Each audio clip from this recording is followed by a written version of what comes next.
എന്നോട് പ്ലാച്ചിക്കലച്ചൻ പറഞ്ഞ വിഷയം സന്യാസ സൗന്ദര്യവും വെല്ലുവിളികളും. സന്യാസത്തിന് സൗന്ദര്യമുണ്ട്, പിന്നെ സൗന്ദര്യത്തിന് എന്തെങ്കിലും വെല്ലുവിളിയുണ്ടോ? ഉണ്ടോ? സൗന്ദര്യത്തിന് വെല്ലുവിളിയുണ്ടോ? ഉണ്ട്. സൗന്ദര്യത്തിൻ്റെ ഒന്നാമത്തെ വെല്ലുവിളി എന്ന് പറയുന്നത് ഈ സൗന്ദര്യം നഷ്ടപ്പെടാതെ ഫീൽഡിൽ പിടിച്ചു നിൽക്കുക എന്നുള്ളതാണ്. ആണോ അല്ലയോ? ഒരാൾക്ക് ഇപ്പോൾ ഐശ്വര്യ റായിയെ സംബന്ധിച്ചിടത്തോളം ലോകസുന്ദരിയായിട്ട് തിരഞ്ഞെടുക്കപ്പെട്ടു. അതുപോലെ തന്നെ സിനിമാ ഫീൽഡിലാണെങ്കിൽ ഇങ്ങനെ എല്ലായിടത്തും സൗന്ദര്യം ഉണ്ട് എന്ന് അംഗീകരിക്കപ്പെട്ട് കഴിഞ്ഞാൽ പിന്നെ ആ സൗന്ദര്യത്തിൽ നിന്ന് ഫീൽഡ് ഔട്ട് ആകാതെ സൗന്ദര്യ സംരക്ഷണം വലിയൊരു വെല്ലുവിളിയാണ്. ഇപ്പം ഈ സൗന്ദര്യം അത് സംരക്ഷിക്കപ്പെടുന്നതിന് ഏറ്റവും വലിയ വെല്ലുവിളി എന്താണ്? പ്രായം. കറക്റ്റ് പറഞ്ഞു. നമുക്ക് പ്രായമാകും തോറും ചുക്കിച്ചുളിയും, പിന്നെ എന്താണ്, പഴയതാകും, പിന്നെ പുതുമ നഷ്ടപ്പെടും. എല്ലാവർക്കും ചുറുചുറുക്കുള്ളവരെയും ചെറുപ്പക്കാരെയും ഭയങ്കര ആക്റ്റീവായിട്ട് നിൽക്കുന്നവരെയും കണ്ടാൽ കുറച്ച് ആകർഷണം തോന്നുന്ന വിധത്തിൽ ചെറുപ്രായക്കാരെ, ചെറുപ്പമാണ് എല്ലാവർക്കും ഇഷ്ടം അല്ലേ?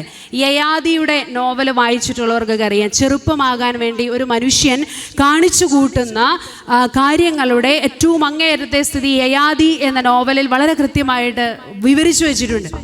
അപ്പോൾ ഈ പ്രായമാകുന്നതിൻ്റെ ഒരു അപകടം, പ്രായമാകുന്നതിൻ്റെ ഒരു ചലഞ്ച് എന്താണെന്ന് വെച്ചാൽ എത്ര പ്രായമായാലും ആ ഒരു യുവത്വം കാത്തു സൂക്ഷിക്കുക എന്നുള്ളതാണ്. പ്രിയപ്പെട്ട സഹോദരിമാരെ, ഇവിടെ നമ്മളിന്നായിരിക്കുമ്പോൾ സന്യാസ ജീവിതത്തിൻ്റെ സൗന്ദര്യത്തെക്കുറിച്ചും ഒപ്പം തന്നെ അതിൻ്റെ വെല്ലുവിളിയെക്കുറിച്ചും നമ്മൾ ചിന്തിച്ചു പോകുമ്പോൾ ആദ്യം തന്നെ നാം ആലോചിക്കേണ്ടത് സന്യാസത്തിന് സൗന്ദര്യമുണ്ടോ? ഉണ്ടോ? കാണാൻ നല്ലതാണെന്ന് ഉറപ്പുള്ളവരെന്ന് കൈവെക്കാവോ? എല്ലാവരും കൈവെക്കി.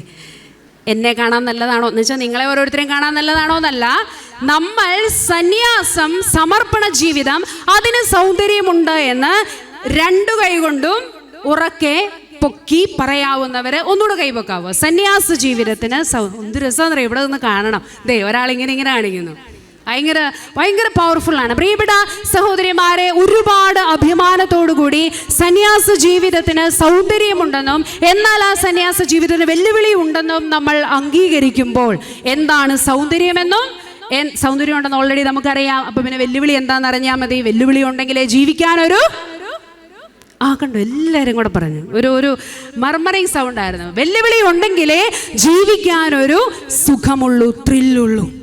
ഈ ത്രില്ലാണ് പലർക്കും നഷ്ടപ്പെട്ടു പോകുന്നത്. ചിലരുണ്ട് വെല്ലുവിളി വരുമ്പം പിന്തിരിഞ്ഞോടും, ചിലരുണ്ട് വെല്ലുവിളി വരുമ്പം അത് ഏറ്റെടുക്കാൻ പറ്റാതെ ആത്മഹത്യ ചെയ്യും, ചിലരുണ്ട് വെല്ലുവിളി വരുമ്പോൾ അത് അഭിമുഖീകരിക്കാൻ പറ്റാതെ ഒളിച്ചോടും. ഡിപ്രഷൻ, സപ്രഷൻ, പിന്നെ എന്താണ്, കുറേ പ്രഷൻസ് ഉണ്ട്, പ്രഷറുകൾ നമുക്കുണ്ട്. ഇങ്ങനെ ഒരു അവസ്ഥയിലേക്ക് ആയിപ്പോകുന്നു. ഇവിടെ ഇരിക്കുന്ന ഓരോരുത്തരുടെയും മുഖത്തേക്ക് നോക്കുമ്പോൾ അറിയാം, വെല്ലുവിളിയൊക്കെ ഞങ്ങൾക്ക് പുല്ലാണ്, വെല്ലുവിളിയൊക്കെ ഞങ്ങൾക്ക് പുല്ലാണ് എന്ന് ഉറക്കെ പ്രഖ്യാപിക്കുവാനാണ് ഓരോ സമർപ്പിതരെയും പരിശുദ്ധ ഫ്രാൻസിസ് മാർപ്പാപ്പ മുതൽ 98 അല്ലേ സമർപ്പിത ദിവസമായിട്ട് ജോൺ പോൾ മാർപ്പാപ്പ, എനിക്ക് ഒത്തിരി ഇഷ്ടമുള്ളൊരു പാപ്പയാണ് ജോൺ പോൾ മാർപ്പാപ്പ. ജോൺ പോൾ മാർപ്പാപ്പ എന്ന് പറഞ്ഞാൽ ഞാൻ ഇവിടെ കമന്ന് വീഴും, അതുപോലെ ലവബിൾ ഒരു പാപ്പയാണ്. അപ്പോൾ ഇദ്ദേഹം അന്ന് പറഞ്ഞു വെച്ചൊരു കാര്യമുണ്ട്. അതിനുശേഷം പിന്നീട് പാപ്പാമാർ വന്നപ്പോഴെല്ലാം ഇത് കോട്ട് ചെയ്ത് പറഞ്ഞൊരു കാര്യമുണ്ട്. ക്രിസ്തുവിനെ അനുകരിക്കുക എന്നതിനേക്കാൾ, അതിൻ്റെ ബാക്കി ആരെങ്കിലും പറയട്ടെ, ക്രിസ്തുവിനെ അനുകരിക്കുക എന്നതിനേക്കാൾ അനുസരിക്കുകയാണോ? യെസ്, കുറേ അധികം പേര് പറഞ്ഞു കേട്ടോ. ക്രിസ്തുവിനെ അനുകരിക്കുക എന്നുള്ളതിനേക്കാൾ ക്രിസ്തുവായി മാറുക എന്നുള്ളതാണ്. ഇവിടെ അഭിമന്യ പിതാവ് അത് കൃത്യമായിട്ട് പറഞ്ഞു കഴിഞ്ഞു. നമ്മൾ എന്താണ്, നമ്മളുടെ ജീവിത സാക്ഷ്യത്തിലൂടെയാണ്. എന്തുകൊണ്ടാണ് നമ്മുടെ ഫ്രാൻസിസ് അസീസിയെ രണ്ടാം ക്രിസ്തു എന്ന് പറയാൻ കാരണം? Typical example of life of Christ. അതുകൊണ്ടാണ് രണ്ടാം ക്രിസ്തു എന്ന് ഫ്രാൻസിസ് അസീസിയെ വിളിക്കുന്നതും. ഒരു മൂന്നാം ക്രിസ്തു ഉണ്ടാകാനുള്ള ബുദ്ധിമുട്ടിൽ ഇവിടെ നമ്മൾ ഇപ്പോഴും കടന്നുപോയിക്കൊണ്ടിരിക്കുന്നതിന് കാരണവും ക്രിസ്തുവിനെ അനുകരിക്കുന്നു. എവിടം വരെ എത്തി നിൽക്കുന്നുള്ളൂ, നമ്മൾ ക്രിസ്തുവിനെ അനുകരിക്കുന്ന അവസ്ഥയിലേക്ക് എത്തുന്നതുള്ളൂ. ക്രിസ്തുവായി മാറുന്നില്ല എന്നുള്ളതാണ്. നമുക്ക് തിരിച്ചു വരാം. സന്യാസത്തിൻ്റെ സൗന്ദര്യം. ഞാനിവിടെ 4 സൗന്ദര്യങ്ങളെ കുറിച്ചാണ് പറയുന്നത്. 45 മിനിറ്റ് കൊണ്ട് എങ്ങനെയെങ്കിലും തീർക്കണം എന്ന് പറഞ്ഞ സ്ഥിതിക്ക് നമുക്ക് വളരെ പെട്ടെന്ന് പോകണം. അപ്പോൾ ഒന്നാമത്തെ സൗന്ദര്യം എന്ന് പറയുന്നത്, അവൻ നമ്മളെ സ്നേഹിച്ചു. ആ പേര് വല്ല പരിചയമുണ്ടോ? ഫ്രാൻസിസ് മാർപ്പാപ്പയുടെ ലേറ്റസ്റ്റ് ചാക്രിക ലേഖനത്തിൻ്റെ പേരെന്താണ്? അവിടുന്ന് നമ്മളെ സ്നേഹിച്ചു. ഫ്രാൻസിസ് മാർപ്പാപ്പ പറഞ്ഞു വയ്ക്കുന്ന ഒരു കാര്യമുണ്ട്, പ്രിയപ്പെട്ടവരെ, നമ്മളാരുമല്ല ഈ വിളിയുടെ തുടക്കം, നമ്മളാണെങ്കിലേ നമുക്ക് ഉത്തരവാദിത്തമുള്ളൂ. ഇപ്പം എന്നെ വിളിച്ചുകൊണ്ട് വന്നത്, ഇപ്പം ഞാൻ ഇങ്ങോട്ട് ചോദിച്ച് കയറി വരുന്നതും എന്നെ പ്ലാച്ചിക്കലച്ചൻ അഭിമന്യ പിതാവിൻ്റെ സമ്മതത്തോടു കൂടി പ്ലാച്ചിക്കലച്ചൻ ഇങ്ങോട്ട് വിളിച്ചുകൊണ്ട് കയറ്റി വരുന്നതും ഞാൻ തള്ളിക്കയറി വരുന്നതും തമ്മിൽ വ്യത്യാസമുണ്ടോ? നിങ്ങൾ ഇത് ഏത് കന്യാസ്ത്രീ ഏത് അച്ഛനറിയാം? എനിക്കറിയത്തില്ല, ഇത് എവിടുന്നോ കയറി വന്നോ, എൻ്റെ പൊന്നെ ഒരു കസേര കൊടുത്തേക്കാം, ഇച്ചിരി നേരം ഇരുന്നിട്ട് പൊക്കോട്ടെ. അങ്ങനെ പോലും നമ്മൾ പറയില്ല, ഇത് എവിടുന്നോ മാറ് എന്നേ നമ്മൾ പറയുള്ളൂ. അതേസമയം ഞാനിവിടെ വന്നപ്പോൾ മിനിങ്ങാന്ന് പ്ലാച്ചിക്കലച്ചനെ വിളിച്ചിട്ട് പറഞ്ഞു, ഇനി ഞാൻ വിളിക്കില്ല കേട്ടോ ജോസിയ. ഒരു പലതവണ വിളിച്ചു, അവസാനം മിനിങ്ങാന്ന് പറഞ്ഞു, ഇനി ഞാൻ വിളിക്കില്ല. ഞാനിപ്പോൾ ഉറപ്പിച്ചു പറയാം, ഈ കാലഘട്ടത്തിലൂടെ ഒരുപാട് പ്രോഗ്രാമുകൾക്ക് പോയിട്ടുണ്ടെങ്കിൽ എന്നെ ഇത്രയധികം വിളിച്ചിട്ടുള്ള ഒരു വ്യക്തി പ്ലാച്ചിക്കലച്ചന. അതാണ് വിളിയുടെ ഉത്തരവാദിത്വം. പ്രിയപ്പെട്ടവരെ, വെറും എന്ന് ഞാൻ പറയുന്നത് തമ്പുരാനെയും കൂടെ കണക്ട് ചെയ്ത് പറയുമ്പോഴാണ്, ഇങ്ങനെയൊരു പ്രോഗ്രാം ഇവിടെ നടത്തുന്നതിന് വേണ്ടി ഓൾറെഡി അപ്പോയിൻമെൻ്റ് എടുത്ത് കറക്റ്റ് ഡേറ്റ് ബ്ലോക്ക് ചെയ്ത് സമയവും സാഹചര്യവും വിഷയവും എല്ലാം പറഞ്ഞ് വെച്ചിട്ട് മിനിങ്ങാന്ന് വീണ്ടും വിളിക്കേണ്ട ആവശ്യം ഇദ്ദേഹത്തിനുണ്ടോ എന്ന് ചോദിച്ചാൽ അദ്ദേഹത്തിൻ്റെ ഉത്തരവാദിത്വത്തിൻ്റെ കൂടുതൽ കൊണ്ട് ഉണ്ട്. പക്ഷേ എന്നെ സംബന്ധിച്ച് ആ വിളി കിട്ടിയ സ്ഥിതിക്ക് പിന്നെ ഞാൻ, അച്ഛാ എന്നെ തന്നെയാണോ വിളിച്ചത്, വേറെ ആരെങ്കിലും കിട്ടാഞ്ഞിട്ട് എന്നെ വിളിച്ചതാണ് ഒരു തവണ ചോദിച്ചാൽ അച്ഛനെ, അയ്യോ അല്ല ജോസിയ, ഞങ്ങൾ ജോസിയയെ തന്നെയാണ് വിളിച്ചത്. അയ്യോ അങ്ങനെ ജോസിയ അങ്ങനെ പറയില്ലേ, ഞങ്ങൾ സ്പെഷ്യലി ഞങ്ങളങ്ങനെ ഇൻവൈറ്റ് ചെയ്തതാണെന്ന് പറയും. ഈ 4 തവണ വിളിച്ചപ്പോഴും ഞാൻ, അച്ഛാ എന്നെ തന്നെ ആയിരുന്നോന്നേ വിളിച്ചത് എന്ന് ഞാൻ ചോദിച്ചാൽ അച്ഛൻ അവസാനം അരിശം വരുമോ ഇല്ലയോ? തിരുവരും. ഇത് തന്നെയാണ്, വിളിച്ചവൻ ദൈവമാണെങ്കിൽ അവന് നമ്മുടെ കാര്യത്തിൽ ഒരു ഉത്തരവാദിത്വവും ഉറപ്പുമുണ്ട്. നമ്മൾ ഓരോ സമയത്തും എന്തെങ്കിലും ഒരു നെഗറ്റീവ് എക്സ്പീരിയൻസ് ഉണ്ടാകുമ്പോൾ, ആരെങ്കിലും ഇവിടെ ജൂനിയേഴ്സ് ഉണ്ടോ? പിള്ളേർ ജൂനിയേഴ്സ് ഉണ്ട്, കുറച്ച് പേരുണ്ട്. ജൂനിയേഴ്സ് സീനിയേഴ്സ് ഒക്കെ കണക്കാട്ടോ. നമ്മളെല്ലാവരും ഈ ഒരു അസ്വസ്ഥതകളുടെയും കാര്യത്തിലും നെഗറ്റീവ് എക്സ്പീരിയൻസസിനെ നമ്മൾ ഫേസ് ചെയ്യുന്ന കാര്യത്തിലും നമ്മളെല്ലാം തുല്യ ദുഃഖിതരാണ്. അതുകൊണ്ട് നിങ്ങളാരും വിഷമിക്കേണ്ട. നമുക്ക് എന്തെങ്കിലും ജീവിതത്തിൽ ഒരു നെഗറ്റീവ് എക്സ്പീരിയൻസ് ഉണ്ടാകുമ്പോൾ, ഒരു ബുദ്ധിമുട്ടുണ്ടാകുമ്പോൾ, ആരെങ്കിലും നമ്മളെ 2 കവള് മോളെ അത് അങ്ങനെയല്ല ഇങ്ങനെയെന്ന് പറയുമ്പോൾ അപ്പം തന്നെ നമ്മൾ എന്താ ചെയ്യുന്നത്? എനിക്ക് വിളിയുണ്ടോ? നമ്മളെല്ലാവരും ആദ്യം കയറി പിടിക്കുന്ന കാര്യം എന്ന് പറയുന്നത് എനിക്ക് വിളിയുണ്ടോ എന്നാൽ ഈ പറഞ്ഞതിനകത്ത് എന്തെങ്കിലും കാര്യമുണ്ടോ എന്നുള്ളത് അന്വേഷിക്കുന്നതിനേക്കാൾ എനിക്ക് വിളിയുണ്ടോ എന്ന് ചോദിക്കുമ്പോൾ, ഞാൻ ഈ പ്ലാച്ചിക്കലച്ചനോട് എന്നെ തന്നെയാണോ ഉദ്ദേശിച്ചത്, എന്നെ തന്നെയാണോ എന്നെ കിട്ടിയത്, വേറെ ആരെങ്കിലും ഉദ്ദേശിച്ചായിരുന്നോ എന്ന് ഒരു 2ൽ കൂടുതൽ തവണ ചോദിക്കുമ്പോൾ അച്ഛനുണ്ടാകുന്ന നിങ്ങൾക്ക് ഇപ്പം ഞാനിവിടെ നിൽക്കുമ്പോൾ തന്നെ ഈ 45 മിനിറ്റിൻ്റെ ഇടയ്ക്ക് ഓരോ മിനിറ്റ് ഇടവിട്ട് ഞാനായിരുന്നോ ഇവിടെ വരേണ്ടതെന്ന് നിങ്ങളോട് ചോദിച്ചാൽ നിങ്ങൾക്ക് കലിപ്പ് വരുമല്ലോ? ഈ കന്യാസ്ത്രീ എന്ത് കാണാനാണ് ഇങ്ങോട്ട് വന്നേ എന്ന് നിങ്ങൾ ചിലപ്പം ഉള്ളിലെങ്കിലും വിചാരിക്കും. ഇത് തന്നെയാണ് നമ്മളെ വിളിച്ച് സ്വന്തമാക്കിയ ദൈവത്തോട് ഓരോ ബുദ്ധിമുട്ടും പ്രയാസവും ഉണ്ടാകുമ്പോൾ, അവനോട് താതാത്മ്യപ്പെടാനുള്ള അനുഭവങ്ങൾ നമുക്കുണ്ടാകുമ്പോൾ, ഇതെന്തിന് എന്നിങ്ങനെ നമ്മൾ ചോദിക്കുമ്പോൾ അവനുണ്ടാകുന്നതും ഇതേ ഫീലിംഗാണ്. പ്രിയപ്പെട്ടവരെ, നമ്മളുടെ ഓരോരുത്തരുടെയും ആത്മാഭിമാനത്തിൻ്റെ അടിസ്ഥാനം എന്ന് പറയുന്നതും എന്നെ വിളിച്ചത് തമ്പുരാനാണ്. ഇവിടെ ഇരിക്കുന്ന ഏതൊരു വൈദികൻ വന്ന് സിസ്റ്റർ എന്തിനാ ഇവിടെ വന്നതെന്ന് ചോദിച്ചാലും പ്ലാച്ചിക്കലച്ചൻ വിളിച്ചിട്ടാണ് ഞാൻ ഇവിടെ വന്നത്, ഇന്നത്തെ മുഖ്യ പ്രഭാഷണം എനിക്ക് അലോട്ട് ചെയ്തിരിക്കുന്നതാണ് എന്ന് ഞാൻ പറയുമ്പോൾ പിന്നെ അച്ഛൻ എന്നോട് ഇറങ്ങിപ്പോകാൻ പറയില്ല. ഇതാണ് വിളിയുടെ ആധികാരികത. നമ്മളാരും തലകുനിച്ച് ഇങ്ങനെ കൂനിക്കൂടി നടക്കേണ്ടവരല്ല. പ്രിയപ്പെട്ട സമർപ്പിത സഹോദരിമാരെ, ഈ സമർപ്പിത ദിനത്തിൽ മാത്രം നമ്മളുടെ ശിരസ് അഭിമാനത്തോടുകൂടി ഉയർന്നാൽ പോരാ. നമുക്കെതിരെ സിനിമകൾ ഉണ്ടാകുമ്പോഴും, നമുക്കെതിരെ നാടകങ്ങൾ ഉണ്ടാകുമ്പോഴും, നമുക്കെതിരെ വൃത്തികേടുകളും നെഗറ്റീവുകളും പറഞ്ഞു വിടുമ്പോഴും ഇതേ അഭിമാന ബോധത്തോടുകൂടി നമുക്ക് നിൽക്കാൻ പറ്റണമെങ്കിൽ എന്നെ വിളിച്ചതാരാണെന്നുള്ള ഉറച്ച ബോധ്യം എനിക്കുണ്ടാകണം. ഞാൻ നിങ്ങളോടൊരു ചോദ്യം ചോദിക്കാം. ഇപ്പം ഇതിനകത്ത് 50 വർഷമായവരുണ്ട്, 50 വർഷമായവർ, 25 വർഷമായവർ മുമ്പിൽ തന്നെ ഇരിപ്പുണ്ട്. 50 വർഷമായവരോട്, ബാക്കിയുള്ളൊരു പോട്ടെ, 50 വർഷമായവരോടും 25 വർഷമായവരോടും ഒറ്റ ചോദ്യം. ഈ 25 വർഷം മുൻപ്, 50 വർഷം മുൻപ് നിങ്ങൾക്ക് ആ moment of your vocation, at that particular moment of your vocation. അതായത് ഞാൻ എൻ്റെ ദൈവത്തോട് ആ യെസ് പറഞ്ഞു, ഫൈനൽ യെസ് എന്ന് പറഞ്ഞാൽ നിത്യവ്രതമല്ല ഞാൻ ഉദ്ദേശിച്ചത്, വീട്ടിൽ നിന്ന് ഫൈനൽ യെസ് പറഞ്ഞ് ഇറങ്ങാൻ നിങ്ങളെ മുമ്പിൽ ഇങ്ങനെ തള്ളിയ ഒരു ദൈവാനുഭവം, അത് ഓർത്തിരിക്കുന്നവരൊന്ന് കൈവെക്കാവോ?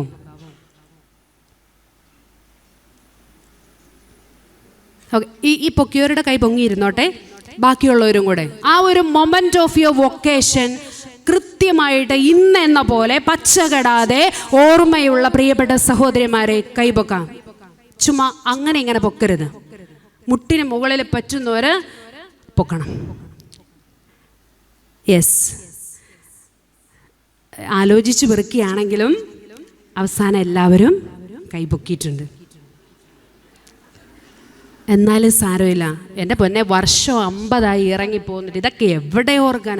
ഈ തിരക്കിട്ട ജീവിതയാത്രക്കിടയിൽ ഇതൊക്കെ എവിടെ ഓർത്തിരിക്കാനാണ് എന്ന് ചോദിക്കുമ്പോൾ പ്രിയപ്പെട്ട സഹോദരിമാരെ, നമ്മുടെ ആത്മവിശ്വാസത്തിന്, നമ്മളുടെ വിളിയിലുള്ള ഉറപ്പിന് എന്തെങ്കിലും കുറവ് വന്നിട്ടുണ്ടെങ്കിൽ ഒരു ദിവസം ഞാൻ എൻ്റെ മൊമെന്റ് ഓഫ് വൊക്കേഷൻ ധ്യാനിക്കാൻ മറന്നു എന്നാണ് അതിൻ്റെ അർത്ഥം. അതുകൊണ്ട് നമ്മളുടെ ഓരോരുത്തരുടെയും ജീവിതത്തിൽ ഈ ഒരു വലിയ ഈ ഒരു എസൻസ് ഓഫ് അവർ വൊക്കേഷൻ, ഇതിനെ ഫ്രാൻസിസ് മാർപ്പാപ്പ പറയുന്നുണ്ട്.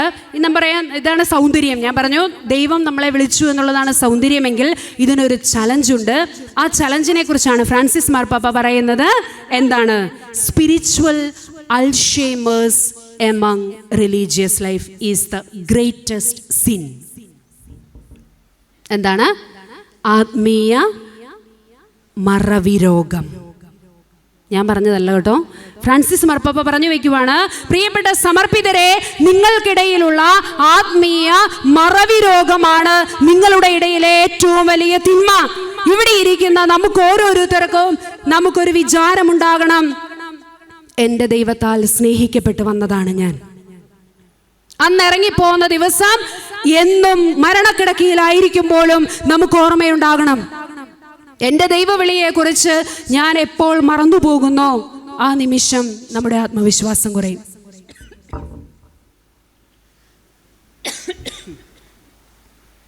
ഇതിടയ്ക്കുള്ളതാ. ഈ ആത്മവിശ്വാസത്തിൽ നിന്നാണ് ദാനിയേല് സിംഹക്കുഴിയിൽ കിടന്നപ്പോൾ കർത്താവെ അങ്ങനെ ഓർമ്മിച്ചിരിക്കുന്നു എന്ന് പറഞ്ഞു. എപ്പോഴാണ് പറഞ്ഞത്? ദാനിയേല് സിംഹക്കുഴി കിടന്നപ്പോൾ ഭക്ഷണം കൊണ്ടുപോയി ഹബക്കൂക്ക് പ്രവാചകൻ അങ്ങേരുടെ മുടിക്കുത്തെ പിടിച്ച് ആത്മാവ് കൊണ്ടുപോയി സിംഹക്കുഴിയുടെ മുകളിൽ കൊണ്ട് നിർത്തി ഭക്ഷണം കൊടുത്തപ്പോൾ ദാനിയേല് പറഞ്ഞു, കർത്താവെ അങ്ങനെ ഓർമ്മിച്ചിരിക്കുന്നു. അതുപോലെ തന്നെ ജോൺ ഓഫ് ക്രോസ്, ഇനി നമുക്ക് ഇങ്ങോട്ട് വന്നാൽ ജോൺ ഓഫ് ക്രോസ് ജയിലിൽ കിടന്നപ്പോഴും ടോയ്ലറ്റിൽ അടച്ചുപൂട്ടി കിടന്നപ്പോഴും അവിടുന്നുണ്ടായ ഒരു പാട്ടാണേത്? ഓ സ്നേഹജ്വാലയേ എന്നാത്മാവിനെ. എങ്ങനെയാ മുറിപ്പെടുത്തുന്നേ? കഠിനമായിട്ടാണോ? നീ എന്തൊരു ക്രൂരനാ കർത്താവേ എന്നാണോ ചോദിച്ചത്? മൃദുവായി മുറിപ്പെടുത്തുന്നു നീ. ഇതാണ് വിശുദ്ധരും പ്രവാചകന്മാരും നമ്മളും തമ്മിലുള്ള വ്യത്യാസം. നമ്മളാണ് എന്തു പറയും, ഇങ്ങനെ ഒരു അവസ്ഥ സന്യാസ ജീവിതത്തിൽ എപ്പോഴെങ്കിലും ഇതുപോലുള്ള ഒരു അവസ്ഥ, ഒരു പൊട്ടക്കണറ്റിൽ ജോസഫിനെ പോലെ കിടക്കേണ്ടി വന്നാൽ, ദാനിയേലിനെ പോലെ ഏതെങ്കിലുമൊക്കെ സിംഹക്കുഴിയിൽ കിടന്നു എന്ന് നമ്മളായിട്ട് വിചാരിക്കേണ്ട ഒരു അവസ്ഥ വന്നാൽ നമ്മുടെ ഇടയിൽ നിന്നുണ്ടാകുന്ന പാട്ട് എന്തായിരിക്കും? നീ എന്നെ മറന്നോ നാഥ. പിന്നെ എന്താണ് വേറൊരു പാട്ടുണ്ട്? മടുത്തു ഞാൻ ഈ ജന്മം മനുഷ്യപുത്ര എന്നൊക്കെ നമ്മൾ പാടും. പ്രിയപ്പെട്ട സഹോദരിമാരെ, അഭിമാനത്തോടെ നട്ടുല്ല നിവർത്തി ഏത് സിംഹക്കുഴിയിൽ കിടക്കേണ്ടി വന്നാലും, ഏത് പൊട്ടക്കിണറ്റിൽ കിടക്കേണ്ടി വന്നാലും അവൻ എൻ്റെ കൂടെ ഉണ്ട് എന്നുള്ള ഉറപ്പ് നിങ്ങൾക്ക് ഓരോരുത്തർക്കും, നമുക്ക് ഓരോരുത്തർക്കും ഉണ്ടോ? അവിടെയാണ് സന്യാസ ജീവിതത്തിൻ്റെ സൗന്ദര്യം. അതാണ് ഒരു സമർപ്പിതയെ സംബന്ധിച്ചിടത്തോളം ഏറ്റവും വലിയ വെല്ലുവിളി. നമ്മൾ പാടും, എന്ത് പാടും? ആപത്തോ പട്ടിണിയോ നഗ്നത പോലും വന്നാലും, ബാക്കി പാടാവോ? ജൂനിയേഴ്സിന് അറിയായിരിക്കും എന്തായാലും. പിന്നെ എന്താണ്? പീഡകളോ കുരിശുകളോ ആ ജീവൻ തന്നെ പോയാലും രക്ഷകനാമേശുവിൻ സാക്ഷിയായി തീർന്നിടാൻ, പീഡകളിൽ പതറാത്ത ചങ്കുറപ്പ് നേടിയിടാൻ ആത്മശക്തി പകരണമേ പരിശുദ്ധാത്മാവേ. നമ്മൾ പാടും. ഒരു പീഡനം വരട്ടെ, ഒരു പൊട്ടക്കിണർ വരട്ടെ, ഒരു പട്ടിണി വരട്ടെ, ഇഷ്ടപ്പെടുന്ന ഒരു ഭക്ഷണത്തിൻ്റെ ബുദ്ധിമുട്ട് നമുക്ക് നമ്മളിങ്ങനെ ഇതെന്താണ് ഇങ്ങനെ ലൈവായിട്ട് പോകുന്നതുകൊണ്ട് നമുക്ക് വലിയ പാടാം. ലൈവ് പോകുന്നതുകൊണ്ട് പക്ഷേ ഞാൻ ആ ഗുഡ്നെസ്സുകാർ അവർ നമുക്ക് നമ്മുടെ നല്ല കൂട്ടുകാരാണ്. അതുകൊണ്ട് ഞാൻ ഷക്കീലക്കാരോടും ഗുഡ്നെസ്സുകാരോടും ഒക്കെ പറഞ്ഞിട്ടുണ്ട്, നാളെ നിങ്ങൾ എന്നെ വൈറലാക്കരുത് എന്ന് ഞാൻ പറഞ്ഞിട്ടുണ്ട്. പ്രിയപ്പെട്ടവരെ, മുറുമുറുപ്പുകൾ എന്ന് പ്രാർത്ഥനയാകുന്നോ, മുറുമുറുപ്പുകൾ എന്ന് ദൈവമേ നന്ദി എന്നാകുന്നോ, അവിടെയാണ് സന്യാസത്തിൻ്റെ സൗന്ദര്യം. ഇവിടെയാണ് ഈശോയുടെ പ്രാർത്ഥനയുടെ ഒന്നാം ഭാഗത്താണ് നമ്മളെപ്പോഴും നിൽക്കുന്നത്. ഈശോയുടെ പ്രാർത്ഥനയുടെ ഒന്നാം ഭാഗം എന്താണ് ഒന്നാം ഭാഗം? ഇത് നിന്റെ ഹിതമാണെങ്കിൽ കഴിയുമെങ്കിൽ ഈ പാനപാത്രം എന്നിൽ നിന്ന് നീങ്ങിപ്പോകട്ടെ. നമ്മൾ അവിടെയാണ് നിൽക്കുന്നത്. ഒരു കുരിശ് വരുമ്പോൾ, ഒരു അസ്വസ്ഥത വരുമ്പോൾ, ഒരു ബുദ്ധിമുട്ട് വരുമ്പോൾ, ഒരു പ്രയാസമുണ്ടാകുമ്പോൾ നമ്മൾ പറയും, കർത്താവേ ഇത് നീങ്ങിപ്പോകട്ടെ, ഇത് നീങ്ങിപ്പോകട്ടെ, ഇത് നീങ്ങിപ്പോകട്ടെ. പക്ഷെ അത് കഴിഞ്ഞപ്പോൾ തമ്പുരാൻ എന്താ പ്രാർത്ഥിച്ചേ? എങ്കിലും എൻ്റെ ഇഷ്ടമല്ല നിന്റെ ഇഷ്ടം നിറവേറട്ടെ. പ്രിയപ്പെട്ടവരെ, ഈ ഒന്നാം പാദത്തിൽ നിന്ന് രണ്ടാം പാദത്തിലേക്കുള്ള വളർച്ചയാണ് സന്യാസത്തിൻ്റെ സൗന്ദര്യം. അതിൻ്റെ വെല്ലുവിളിയും അത് തന്നെയാണ്. അപ്പോൾ നമ്മുടെ ഒന്നാമത്തെ ഭാഗം കഴിഞ്ഞു. 4 കാര്യങ്ങളാണ് എനിക്ക് പറയാനുള്ളത്. ഒന്നാമത്തെ സന്യാസ സൗന്ദര്യം എന്ന് പറയുന്നത് എന്താണ്? ഒന്നാമത്തെ സന്യാസ സൗന്ദര്യം എന്ന് പറയുന്നത് അവിടുന്ന് നമ്മളെ വിളിച്ചു. ഉത്തരവാദിത്വം തമ്പുരാൻ്റെതാണ്.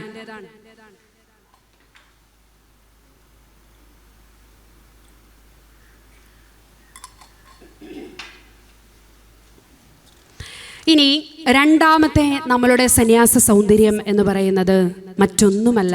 എന്താണ്? ആരുടെയിൽ വായനങ്ങുന്നുണ്ടോ നോക്കിയതാണ് ഞാൻ. ബാക്കി എല്ലാത്തിനും കംപ്ലീറ്റ് ഫുൾ പോസിറ്റീവ് റെസ്പോൺസ് ആയിരുന്നു. രണ്ടാമത്തെ നമ്മളുടെ സന്യാസത്തിൻ്റെ സൗന്ദര്യം എന്ന് പറയുന്നത്, നമ്മളുടെ സന്യാസത്തിന് അസ്തിത്വം തരുന്നത് എന്താ സന്യാസത്തിന്? ഇവിടെ മാതൃദീപ്തിയിലെ ചേച്ചിമാരാണോ? മാതൃദീപ്തിയിലെ ചേച്ചിമാരിരിപ്പുണ്ട്, പുറകിൽ കുറച്ച് ചേട്ടന്മാരിരിപ്പുണ്ട്, ഇവിടെ നമ്മളുടെ മീഡിയ സുഹൃത്തുക്കൾ ഇരിപ്പുണ്ട്, പിന്നെ ഇടവക വൈദികരിരിപ്പുണ്ട്. ഇതിൽ നിന്നൊക്കെ നമ്മളെ വ്യത്യസ്തരാക്കുന്ന സന്യാസ സൗന്ദര്യം എന്താണ്? സമൂഹ ജീവിതം. ഇവിടെ ബിഷപ്സ് ഹൗസിൽ അത്യാവശ്യ സമൂഹ ജീവിതം നടക്കുന്നുണ്ട്. കരിസം എന്തോ? യെസ്. ഈ സൈഡിൽ നിന്നൊരു ഒന്നൊരു കൈയടി കൊടുക്കുക. നമുക്ക് എല്ലാവർക്കും കൂടെ നല്ലൊരു കൈയടി. നിങ്ങൾ കറക്റ്റ് ആൻസർ ആണ്. Beautifully said the correct answer. എന്താണ്? വ്രതങ്ങൾ എന്ന് വെച്ച് ഇവിടെ ബാക്കി ഇരിക്കുന്നവർക്കും വ്രതമില്ല എന്നതിനർത്ഥമില്ല. എങ്കിൽ പോലും ദാരിദ്ര്യം, ബ്രഹ്മചര്യം, അനുസരണം എന്നീ 3 വ്രതങ്ങൾ പൊതുജന മധ്യത്തിൽ നിന്ന് നമ്മളും നമ്മളുടെ പ്രൊവിൻഷ്യാളമ്മമാരും കൂടെയുള്ള ഒരു രഹസ്യ പരിപാടിയായിരുന്നു ഇത്. ആണോ? അല്ല. ഇത് നമുക്കറിയാവുന്നതും അറിഞ്ഞുകൂടാത്തതും നമ്മളുമായിട്ട് ഏതെങ്കിലുമൊക്കെ വിധത്തിൽ ബന്ധപ്പെട്ടിട്ടുള്ള മുഴുവൻ ജനങ്ങളെയും ഒരു പ്രത്യേക സ്ഥലത്ത് വിളിച്ചുകൂട്ടി ഇന്നിവിടെ ഒരു വലിയ സംഭവം നടക്കാൻ പോവുകയാണ്. ഞങ്ങളുടെ വ്രതമാണ്, വ്രതമെടുക്കുന്ന ദിവസമാണ്. പിന്നെ കാർന്നോമാരുടെ ഭാഷ പറയും ഉടുപ്പ് മാറ്റം. കഴിഞ്ഞ ദിവസം ഞങ്ങൾ ഫെബ്രുവരി 8 ഞങ്ങളുടെ കുട്ടികളുടെ വെസ്റ്റീഷനാണ്. അപ്പോൾ ഞങ്ങൾ വിളിക്കാൻ പോയപ്പോൾ ഒരു അമ്മച്ചി പറഞ്ഞു, ഉടുപ്പ് മാറ്റമാണല്ലേ? ഉടുപ്പ് മാറ്റം. ഒരു ഉടുപ്പ് മാറി വേറൊരു ഉടുപ്പിടുന്നത്. ഇപ്പം ഞാൻ ആഷുടുപ്പിട്ടുകൊണ്ടാണ് വന്നത്. മറ്റേ ഈ താഴത്തെ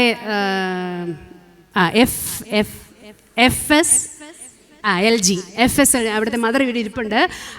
ആ സിസ്റ്ററിൻ്റെ മടത്തി കയറി ഞാൻ പോയി ആഷുടുപ്പൊക്കെ മാറി വെള്ളയുടുപ്പിട്ടാണ് വന്നത്. അതാണോ ഉടുപ്പ് മാറ്റം? ആണോ? നിങ്ങൾ രാവിലെ ഇന്നലെ നെറ്റിക്കിടുന്ന ഉടുപ്പ് മാറി, എല്ലാ ദിവസവും നമ്മൾ നെറ്റിയിടുന്ന ഉടുപ്പ് മാറിയിട്ട് നല്ല ഉടുപ്പിട്ടാണ് പള്ളിയിൽ വരുന്നത്. അതാണോ ഉടുപ്പ് മാറ്റം? അല്ല. ഈ ഉടുപ്പ് നമുക്ക് പ്രാക്ടീസിനൊക്കെ ഇടുമ്പം ഞങ്ങൾ ഇച്ചിരി നേരം കൂടെ കഴിഞ്ഞിട്ട് ഊരിയാൽ മതിയോ, ഇച്ചിരി നേരം കൂടെ കഴിഞ്ഞിട്ട് ഊരി വെച്ചാൽ മതിയോ എന്ന് ഞങ്ങൾ ചോദിക്കുമ്പോൾ ഞങ്ങളുടെ അന്നത്തെ മിസ്ട്രസ് പറഞ്ഞൊരു കാര്യമുണ്ട്. ഇന്ന് നിങ്ങൾ ഇതിട്ടാൽ ഊരി വയ്ക്കാം. പ്രാക്ടീസിന് ഇട്ട് കഴിയുമ്പോൾ നമുക്കിങ്ങനെ അത് ഇട്ടുകൊണ്ട് ഇങ്ങനെ നടക്കുമല്ലോ കുറച്ച് നേരം. അപ്പോൾ ഇന്നിട്ടാൽ നിങ്ങൾക്കത് ഊരി വെക്കാം. ഇതിനുശേഷം ഞങ്ങളുടെ വെസ്റ്റീഷൻ്റെ ഡേറ്റ് ഒക്ടോബർ 8 ആയിരുന്നു. ഒക്ടോബർ 8-ാം തീയതി രാവിലെ 10:30 നടക്കുന്ന വിശുദ്ധ കുർബാന മധ്യേ നിങ്ങൾ ഈ ഉടുപ്പിട്ടാൽ പിന്നീട് നിങ്ങൾ മരിക്കുമ്പോഴും ഈ ഉടുപ്പിട്ട് വേണം മരിക്കാൻ. അതോർത്തിട്ട് ഇപ്പോൾ സന്തോഷിക്കുക. അത് എല്ലാം കൂടെ ഓർത്തിട്ട് മതി. പ്രിയപ്പെട്ട സഹോദരിമാരെ, ഈ വ്രതബദ്ധ ജീവിതം എന്ന് പറയുമ്പോൾ ഈ സമൂഹത്തിൽ നിന്ന്, ഇവിടെ ഇരിക്കുന്ന ചേച്ചിമാരിൽ നിന്ന് നമ്മളെ വ്യത്യസ്തരാക്കുന്നത് നമ്മളുടെ സന്യാസ വസ്ത്രമൊക്കെ ആണെങ്കിലും അതിനൊക്കെ ഉപരിയായിട്ട് വ്രതബദ്ധ പ്രതിബദ്ധ ജീവിതമാണ് ഒരു സമർപ്പിതയാക്കി മാറ്റുന്നത്. ദൈവഹിതം നിറവേറാനുള്ള, ഞാൻ ഇതിനകത്ത് എല്ലാ വ്രതങ്ങളെക്കുറിച്ച് ഒന്നും പറഞ്ഞു പോകുന്നില്ല, പക്ഷേ ഏറ്റവും ഇതിൻ്റെ കാതലായ ഒരു കാര്യത്തെക്കുറിച്ച് മാത്രമേ ഞാൻ സംസാരിക്കുന്നുള്ളൂ. ദൈവഹിതം നിറവേറാനുള്ള പ്രാർത്ഥനയാണ് അനുസരണം എന്ന് പറയുമ്പോൾ നമ്മളുടെ സന്യാസ ജീവിതത്തെ ഉറപ്പിച്ചു നിർത്തുന്ന ഏക കാരണം അനുസരണമാണെന്ന് ഞാൻ പറയും. കാരണം നമ്മൾ പഠിക്കുമ്പോൾ പറയാറുണ്ട്, അനുസരിച്ചാൽ ബാക്കി മുഴുവൻ വ്രതങ്ങളും കൊടുപ്പുന്നുള്ളൂ. വ്രതങ്ങളുടെ രാജ്ഞിയാണ് അനുസരണം എന്ന് പറയും. അനുസരിച്ചാൽ ദാരിദ്ര്യം പാലിക്കാൻ ബുദ്ധിമുട്ടുണ്ടോ? അനുസരിച്ചാൽ ബ്രഹ്മചര്യം ജീവിക്കാൻ ബുദ്ധിമുട്ടുണ്ടോ? അനുസരിച്ചാൽ അനുസരണം ജീവിക്കാൻ ബുദ്ധിമുട്ടുണ്ടോ? ഇല്ല. ഇതാണ് നമ്മളുടെ ഓരോരുത്തരുടെയും ജീവിതത്തിൽ രണ്ടാമത്തെ സൗന്ദര്യമായിട്ട് നിൽക്കുന്നത്. ബ്രഹ്മചര്യത്തിൻ്റെ സ്വാതന്ത്ര്യം. പ്രിയപ്പെട്ട സഹോദരൻ, ഈ അനുസരണം വലിയൊരു നമുക്ക് എല്ലാവരും പറയാറുണ്ട്, എല്ലാവരും എന്ന് ഞാൻ ഉദ്ദേശിക്കുമ്പോൾ ആരെയാണ് ഞാൻ ഉദ്ദേശിച്ചത് നിങ്ങൾക്ക് കൃത്യമായിട്ട് മനസ്സിലാകും. എന്താണ്? സ്വതന്ത്രമായിട്ട് ചിന്തിക്കാൻ ഞങ്ങൾക്ക് പറ്റുന്നില്ല, ഇഷ്ടമുള്ളിടത്തേക്ക് പോകാൻ പറ്റുന്നില്ല, ഇഷ്ടമുള്ള വസ്ത്രം ധരിക്കാൻ എനിക്ക് പറ്റുന്നില്ല, പിന്നെ എന്തൊക്കെയാണ്, എനിക്ക് ഇഷ്ടമുള്ളതുപോലെ ഇഷ്ടമുള്ള സമയത്ത് ഇഷ്ടമുള്ള രീതിയിൽ ജീവിക്കാൻ എനിക്ക് പറ്റുന്നില്ല. അതിന് വേറെ സ്ഥലമുണ്ട്, അതിന് വേറെ സ്ഥലമുണ്ട്. പ്രിയപ്പെട്ട സഹോദരിമാരെ, നമ്മളുടെ ജീവിതത്തെ മനോഹരമാക്കി തീർക്കുന്നത് അനുസരണമാണെങ്കിൽ അതിന് ചില ചിട്ടവട്ടങ്ങളുണ്ട്. ഈ ചിട്ടവട്ടങ്ങളെ നമ്മൾ ആരുടെയെങ്കിലും പ്രേരണ കൊണ്ടാണോ നമ്മൾ വന്ന് എല്ലാവരും കൂടെ, നിങ്ങൾ ആരെങ്കിലും ഇങ്ങനെ നമ്മളുടെ വെസ്റ്റിഷൻ്റെ പ്രൊഫഷൻ പോകുന്ന കാണുമ്പോൾ, പ്രൊസഷൻ പോകുന്ന കാണുമ്പോൾ പുറകിൽ നിന്ന് ഉന്തിയാണോ ആരെങ്കിലും കയറ്റി വിടുന്നത്? ആണോ? ഉന്തിക്കയറ്റി വിടുന്നതാണോ ആരെങ്കിലും? അന്നേരവും ഉറപ്പ് പോരാഞ്ഞിട്ട് രൂപതാധ്യക്ഷൻ ചോദിക്കാറുണ്ട് നമ്മളോട്, മക്കളെ എന്നാ ചോദിക്കുന്നത് നമ്മളോട്, ഇനി എന്തെങ്കിലും കാണിച്ച് പിതാവ് കാണാതെ ആരെങ്കിലും ഉന്തിത്തള്ളി വിട്ടതാണെങ്കിൽ അതങ്ങനെയല്ല എന്ന് ഉറപ്പ് വരുത്താനുള്ള ഉത്തരവാദിത്വം ആർക്കുണ്ട്? രൂപതാധ്യക്ഷനുണ്ട്. അതുകൊണ്ടാണ് രൂപതാധ്യക്ഷൻ വീണ്ടും ചോദിക്കും, പൂർണ്ണമായ സമ്മതത്തോടും കൃത്യമായ അറിവോടും കൂടിയാണോ നിങ്ങളീ പണിക്ക് പോകുന്നത്? അപ്പം നമ്മൾ ഒരേ സ്വരത്തിൽ ഒരേ താളത്തിൽ പറയും, പൂർണ്ണമായ അറിവോടും കൃത്യമായ പഠനത്തോടും, അല്ലേ, വ്യക്തമായ പിന്നെ തന്നെ സമ്മതമാണ്, ഞാൻ കൃത്യം പറഞ്ഞത്, സമ്മതത്തോടും കൂടിയാണ് ഞാൻ സന്യാസ ജീവിതം തിരഞ്ഞെടുത്തിരിക്കുന്നത്. അപ്പൊ പിതാവ് എന്ത് പറയും? കാരുണ്യവാനായ ദൈവം ഞങ്ങളുടെ എൻ്റെ ഉച്ചാരണം ഞാൻ പറയുന്നത് ഏകദേശം ഇങ്ങനെയൊക്കെ ആയിരിക്കും. കാരുണ്യവാനായ ദൈവം നിങ്ങളെ അനുഗ്രഹിക്കട്ടെ. പിന്നെ അങ്ങോട്ട് തുടങ്ങുവാണ് നമ്മുടെ ജീവിതം. അവിടുന്ന് പിന്നെ എന്താണ്? മുടി വരുന്നു, തിരി വരുന്നു. നമ്മളിങ്ങനെ ചുമ്മാ നിന്നാ മതി, ഉടുപ്പൊക്കെ നമ്മുടെ മേത്തേക്ക് വീഴും. വെറുതെ നിന്നു കൊടുത്താൽ മതി. തലയിൽ ആദ്യം വെച്ചുകൊണ്ട് വന്ന കിരീടവും സാധനമൊക്കെ അതൊക്കെ വേറെ വഴിക്ക് പോകും. നെറ്റും മുടിയും സാധനങ്ങളൊക്കെ വേറെ വഴിക്ക് പോകും. പിന്നെ നമ്മൾ വെച്ചേക്കുന്ന തിരി ഇതെല്ലാം പോകും. പിന്നെ നമ്മളത് ഇങ്ങനെ വന്നങ്ങ് നിന്നു കൊടുത്താൽ മതി. എല്ലാം ഇട്ട് റെഡിയാക്കി തന്നുവിടും. എന്തെങ്കിലും ഒരു പിന്നെ വീട്ടിൽ അവധിക്ക് വിടുന്നത് എപ്പോഴാണ്? ഒരാഴ്ച നിന്ന് അത്യാവശ്യം ഇതൊക്കെയെന്ന് കെട്ടാനും പെറുക്കാനും ഇതിനുമായിട്ട് നമ്മൾ നന്നായിട്ട് പരിചയപ്പെട്ടതിന് ശേഷമേ വീട്ടിലേക്ക് വിടും. അല്ലെങ്കിൽ നേരം വെളുത്ത് ഏറ്റു കഴിയുമ്പോൾ പകുതി സാധനങ്ങൾ അമ്മ എടുത്തുകൊണ്ട് തരേണ്ട വരും. ഇത് മോനെ ഇതും കൂടെ നിന്റെ കൂടെ ഉള്ളതല്ലേ എന്നൊക്കെ ചോദിച്ച് കൊണ്ടുതരേണ്ട വരാതിരിക്കാൻ ഒരാഴ്ച നിർത്തി വീട്ടുകാർ ചോദിക്കും, അയ്യോ കൊച്ചിനെ ഞങ്ങളുടെ കൂടെ വിട്ടേക്കാവോ? അങ്ങനെ വിട്ടാൽ ശരിയാകില്ലെന്നുള്ള കാര്യം നമുക്കറിയാം. എല്ലാം പഠിപ്പിച്ച് നമ്മളെ വിടും. ആദ്യത്തെ ദിവസം 1-2 ദിവസം മിസ്ട്രസ്സുമാർ വന്ന് നോക്കും ഇതൊക്കെ ശരിയാണോ എല്ലാം. പക്ഷേ പിന്നെ മുതൽ എന്താകും? നമ്മൾ തന്നെ ഇതൊക്കെ വേണ്ട വിധത്തിൽ ക്രമപ്പെടുത്തിയെടുക്കണം. ഇതാണ് സന്യാസം. പ്രിയപ്പെട്ട അനുജത്തിമാരെ, ഈ സന്യാസ ജീവിതത്തിന്റെ സൗന്ദര്യം നമ്മളുടെ കൂടി ഉത്തരവാദിത്വമാണ്. നമ്മൾ പറയൂ അവരുടെയൊക്കെ വിളി ഭയങ്കര വിളിയോടെ, എന്തൊരു സ്ട്രോങ് വൊക്കേഷനാണ് അത്. നമ്മൾ പറയാറില്ലേ സാധാരണ ചിലരുടെ വൊക്കേഷൻ കേൾക്കുമ്പോൾ യോ എന്തൊരു സ്ട്രോങ് വൊക്കേഷനാന്നൊക്കെ നമ്മൾ ചോദിക്കാറുണ്ട്. പക്ഷേ പ്രിയപ്പെട്ടവരെ, ഞാൻ പറയും, ഏലിയ പ്രവാചകനെ വിളിച്ച ദൈവം, ഏലീശ പ്രവാചകന് ഇരട്ടി ശക്തി കൊടുത്ത ദൈവം, ജെറമിയായും എസക്കിയേലിനെയും ദാനിയേലിനെയും വിളിച്ച് പ്രവാചക ദൗത്യം ഏർപ്പെടുത്തിയ അതേ ദൈവം തന്നെയാണ് മത്തായി ശ്ലീഹായെയും പിന്നെ പത്രോസിനെയും പൗലോസിനെയും ഇവരെ എല്ലാം വിളിച്ച് അതേ ക്രിസ്തുവിന്റെ സ്നേഹം തന്നെയാണ് എന്നെയും വിളിച്ചിരിക്കുന്നത്.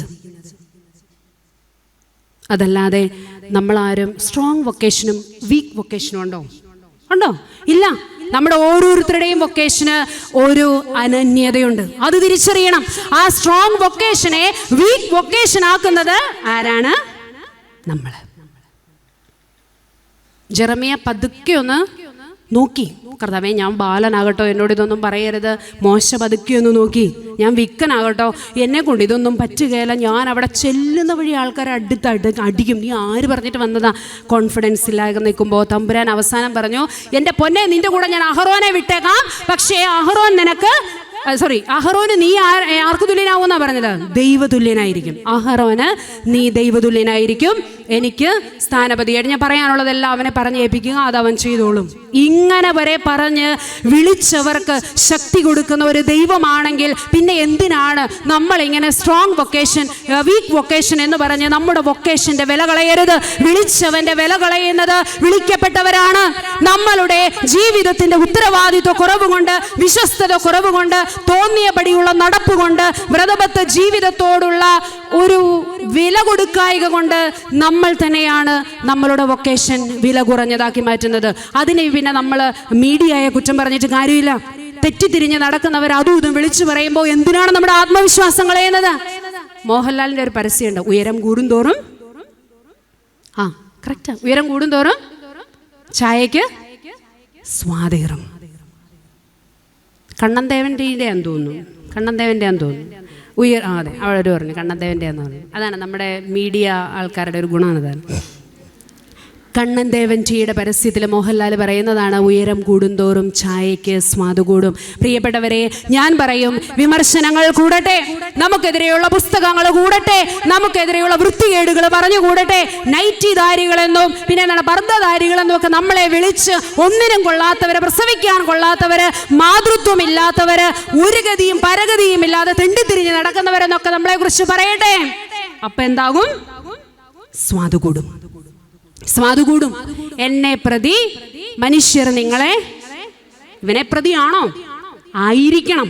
അവിടെയാണ് ഇവനെ പ്രതി ആയിരിക്കണം. അല്ലാതെ നമ്മൾ ചുമ്മാ തേരാപാര നടന്നിട്ട് ഈ ഉടുപ്പ് ഇട്ടുകൊണ്ട് വൃത്തികേട് കാണിച്ച്, ഈ ഉടുപ്പ് ഇട്ടുകൊണ്ട് മദറിൻ്റെ നേരെ നോക്കി എനിക്ക് സൗകര്യമില്ല, അങ്ങോട്ട് ഇങ്ങോട്ട് മറ്റേത് മറിച്ചത് ഇതെല്ലാം പറഞ്ഞിട്ട് നമുക്ക് എന്തെങ്കിലും പ്രശ്നം വന്നിട്ട് ആയിരിക്കരുത് ഇത് പറയുന്നത്. അതാണ് കയ്യിലിരിപ്പ് കറക്റ്റാണോ എന്ന് നമ്മൾ അന്വേഷിക്കണം. പ്രഭാഷകന്റെ പുസ്തകത്തിലൊരു വചനമുണ്ട്, ഞാൻ കൊളുത്താതെ എനിക്ക് ചുറ്റും എരിഞ്ഞ കറക്റ്റ്, കുറച്ച് പേർക്കറിയാം, അഗ്നിയിൽ നിന്ന് അവിടുന്ന് എന്നെ രക്ഷിച്ചു. പ്രിയപ്പെട്ടവരെ, നമ്മൾ കൊളുത്താതെ നമുക്കെതിരെ അഗ്നി ഉയരണം. നമ്മൾ കൊളുത്താതെ നമുക്കെതിരെ അഗ്നി ഉയർന്നാലേ വിശുദ്ധരുണ്ടാകും. ഈ കാലഘട്ടത്തിൽ വിശുദ്ധ അൽഫോൻസാമ കൊണ്ട് പതുക്കെ സ്റ്റോപ്പായി പോയേക്കുവാണ്. അൽഫോൻസാമ കൊളുത്താതെ അൽഫോൻസാമയ്ക്ക് ചുറ്റും എരിഞ്ഞ അഗ്നിയിൽ നിന്നാണ് വിശുദ്ധിയുടെ സ്ഫുലിംഗങ്ങൾ ഉണ്ടായത്. അതുകൊണ്ട് സഹനങ്ങളെ ധൈര്യപൂർവ്വം സ്വീകരിക്കുവാനുള്ള ഒരു ആത്മവിശ്വാസവും ഉറപ്പും നമുക്കുണ്ടാകണമെങ്കിൽ ക്രിസ്തുവിനോട് ചേർന്ന് നിൽക്കുക. ആദ്യത്തെ സാധനം, വിളിച്ചവൻ നോക്കിക്കൊള്ളും എന്നുള്ള ഉറപ്പ്. നമ്മളെ ആരും നന്നായിട്ട് പറയണ്ട, നമുക്ക് ആർക്കും സപ്പോർട്ട് തരണ്ട, നമ്മളെ ആരും ഇങ്ങനെ വാഴ്ത്തുപാട്ടുകൾ പാടി നമ്മളെ ആരും വലിയ കാര്യമായിട്ട് ഒന്നും എടുത്തു വയ്ക്കേണ്ട. ഒരു 10 വർഷം മുമ്പ് നമ്മളൊക്കെ ഒരുപാട് കാര്യങ്ങൾ വളരെ നിശബ്ദമായിട്ട് ചെയ്ത്, അറിയാവുന്ന കുരിശും വരച്ച് സന്യാസം ജീവിച്ച് സ്വസ്ഥമായി സമാധാനമായി നിന്നിടത്ത് നിന്ന് ഈ മീഡിയയുടെ അതിപ്രസരണം വന്നതോടുകൂടി ചെറിയ ചെറിയ ചില കാര്യങ്ങൾ പെരുപ്പിച്ച് കാണിച്ച്, അതുപോലെ തന്നെ മറ്റൊരു ട്രെൻഡ് രൂപപ്പെട്ടു. എവിടെയെങ്കിലും ഒരു പുരോഹിതന്റെയോ ഒരു സന്യാസിനിയുടെയോ വസ്ത്രം തിരികെ കയറ്റി ആരെങ്കിലും ഒരാൾ ഒരു സിനിമയിൽ ഉണ്ടെങ്കിൽ ആ സിനിമ ശ്രദ്ധിക്കപ്പെടും. ഇപ്പം ഈ കഴിഞ്ഞ ദിവസം ഒരു റീല്, സിനിമയുടെ പേരൊന്നും പറഞ്ഞ് വെറുതെ പ്രൊമോഷൻ കൊടുക്കുന്നില്ല, ഒരു റീല് കണ്ടു. എനിക്കറിയാം കൃത്യമായിട്ട് അത് ഏത് സിനിമയ്ക്കകത്തെയാണ്. ഈ റീലിനകത്ത് എങ്ങനെയാണ്, ഞാൻ ഞെട്ടിപ്പോയി. അവിഹിതത്തിനായി ലോഡ്ജിൽ മുറിയെടുക്കുന്ന കാമുകനും സന്യാസിനിയും എന്ന് പറഞ്ഞാണ്. എന്നിട്ട് അപ്പോൾ ആ റീല് നോക്കിക്കഴിഞ്ഞപ്പോഴത്തേക്കും ഒരു സന്യാസിനി ഒരുത്തൻ്റെ പുറകെ ബൈക്കിൽ കയറി പുറകെ പോകുന്നു. അപ്പോൾ ഇങ്ങനെ ആൾക്കാരെല്ലാം നോക്കുന്നു. ഇനി നമ്മൾ എന്ത് ചെയ്യും അല്ലയ്യ എന്ന് ചോദിച്ച പോലെ, ഇനി നമ്മൾ എന്ത് ചെയ്യുമെന്ന് ചോദിക്കുമ്പോൾ നമ്മൾ മുറിയെടുക്കാം. അപ്പം ഇത് വേറൊന്നും ഇല്ലട്ടോ, ഇതിൻ്റെ ബാക്ക്ഗ്രൗണ്ട് എന്താണെന്നറിയത്തില്ല, ഇതിൻ്റെ സിനിമയുടെ എൻഡിങ് എന്താണെന്നറിയത്തില്ല. ഇത് ആദ്യം കാണുന്ന ഒരു വ്യക്തിയുടെ ഫീലോട് കൂടിയാണ് ഞാൻ കാണുന്നതും മറ്റുള്ളവർ കാണുന്നതും അങ്ങനെ തന്നെയാണ്. അതുകൊണ്ടാണ് ആ ക്യാപ്ഷൻ അങ്ങനെ ഇട്ടിരിക്കുന്നത്. കുറേ പേര് കണ്ടു കഴിഞ്ഞു. അതിൻ്റെ അടിയിൽ കുറേ പേര് തെറി വിളിച്ചിട്ടുണ്ട്.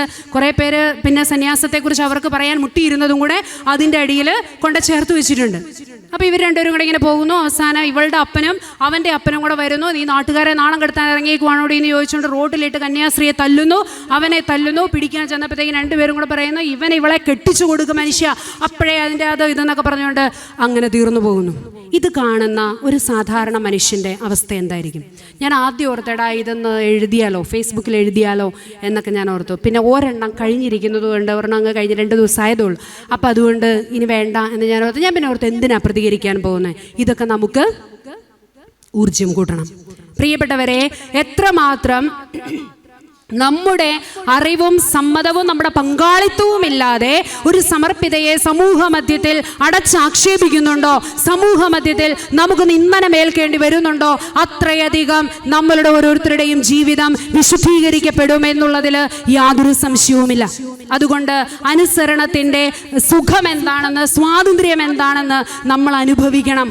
നമുക്ക് ചിലപ്പോൾ തോന്നും ഇത് ഈ നമ്മുടെ പദ്ധതി നമ്മളിങ്ങനെ എന്താണ് ഈ കാര്യസ്ഥത മുതലാളിത്തമായി മാറുമ്പോഴാണ് നമുക്ക് അനുസരണ ബുദ്ധിമുട്ടാകുന്നത്. വിളിച്ചവൻ അവനാണെങ്കിൽ ബാക്കി അവൻ പറയുന്നത് പോലെ ചെയ്യണം. ഇപ്പം ഇവിടെ എന്നെ വിളിച്ചുകൊണ്ട് വന്നത് ഇതിൻ്റെ സംഘാടക സമിതിയാണെങ്കിൽ ഇവരാവശ്യപ്പെടുന്നത് വേണം ഞാൻ ഇവർക്ക് കൊടുക്കാൻ. ആണോ അല്ലയോ? നിങ്ങളിപ്പോൾ ഇവിടെ വന്നിരിക്കുന്നു, ഞാനിപ്പോൾ എൻ്റെ ഇത് നമ്മുടെ കുടുംബ കൂട്ടായ്മയുടെ ഒരു മീറ്റിങ്ങിന് 100-400 അമ്മമാർക്ക് ഒരു ക്ലാസ് ഒരുങ്ങിയത്. എന്നാൽ പിന്നെ അത് അവിടെ അങ്ങ് പറഞ്ഞേക്കാം. പറഞ്ഞാൽ പറ്റുമോ? പറ്റില്ല. സമർപ്പിത സംഗമത്തിന് ഏതൊരു വിഷയം തന്നോ ആ വിഷയത്തോട് ഞാൻ നീതി പുലർത്തണം. അതില്ലെങ്കിൽ ഇറങ്ങി വരുമ്പം അല്ലെങ്കിൽ പകുതിയാകുമ്പോൾ എന്നെ വലിച്ചിറക്കി വിടും, ഇതല്ല ഞങ്ങൾ ഉദ്ദേശിച്ചത് എന്ന് നിങ്ങൾ തന്നെ പറയും. സിസ്റ്ററിൻ്റെ കിളി പോയെന്നാണ് തോന്നുന്നേ, അതുകൊണ്ട് എന്തൊക്കെയോ പറയുന്നുണ്ട്, അച്ഛാ ഇറക്കി വിടാവോ എന്ന് ചോദിക്കും. ഇത് തന്നെയാണ് പ്രിയപ്പെട്ടവരെ നമ്മുടെ സന്യാസ സമൂഹത്തിൻ്റെ ഒരു നിയമാവലിയും. പിന്നെ എന്തൊക്കെയാണ്? വെസ്റ്റീഷിൻ്റെ സമയത്ത് പിതാവ് നമുക്ക് തരുന്ന സമ്മാനം എന്തൊക്കെയാണ്? ഉടുപ്പാദ്യം തരും, പിന്നെ തിരിയും മുടിയും തരും, പിന്നെ എന്താ പോകാൻ നേരത്ത് വേറൊരു 2-3 സാധനങ്ങളും കൂടെ തരും. എന്നാ തരുന്നത്? ആ വിശുദ്ധ ഗ്രന്ഥം, നിയമാവലി, യാമപ്രാർത്ഥന. ഈ 3 സാധനങ്ങൾ നമ്മുടെ കയ്യിൽ തന്നുവിടുന്നത് എന്തുകൊണ്ടാ? മഠത്തിലില്ലാഞ്ഞിട്ടാണോ? മഠത്തിൽ പ്രൗഢശാലം പിതാവേ അതും കൂടെ കൊടുത്തു വിടണം കേട്ടോ, ഇവിടെ ഇച്ചിരി കുറവാ, അതുകൊണ്ടാണോ? അല്ല.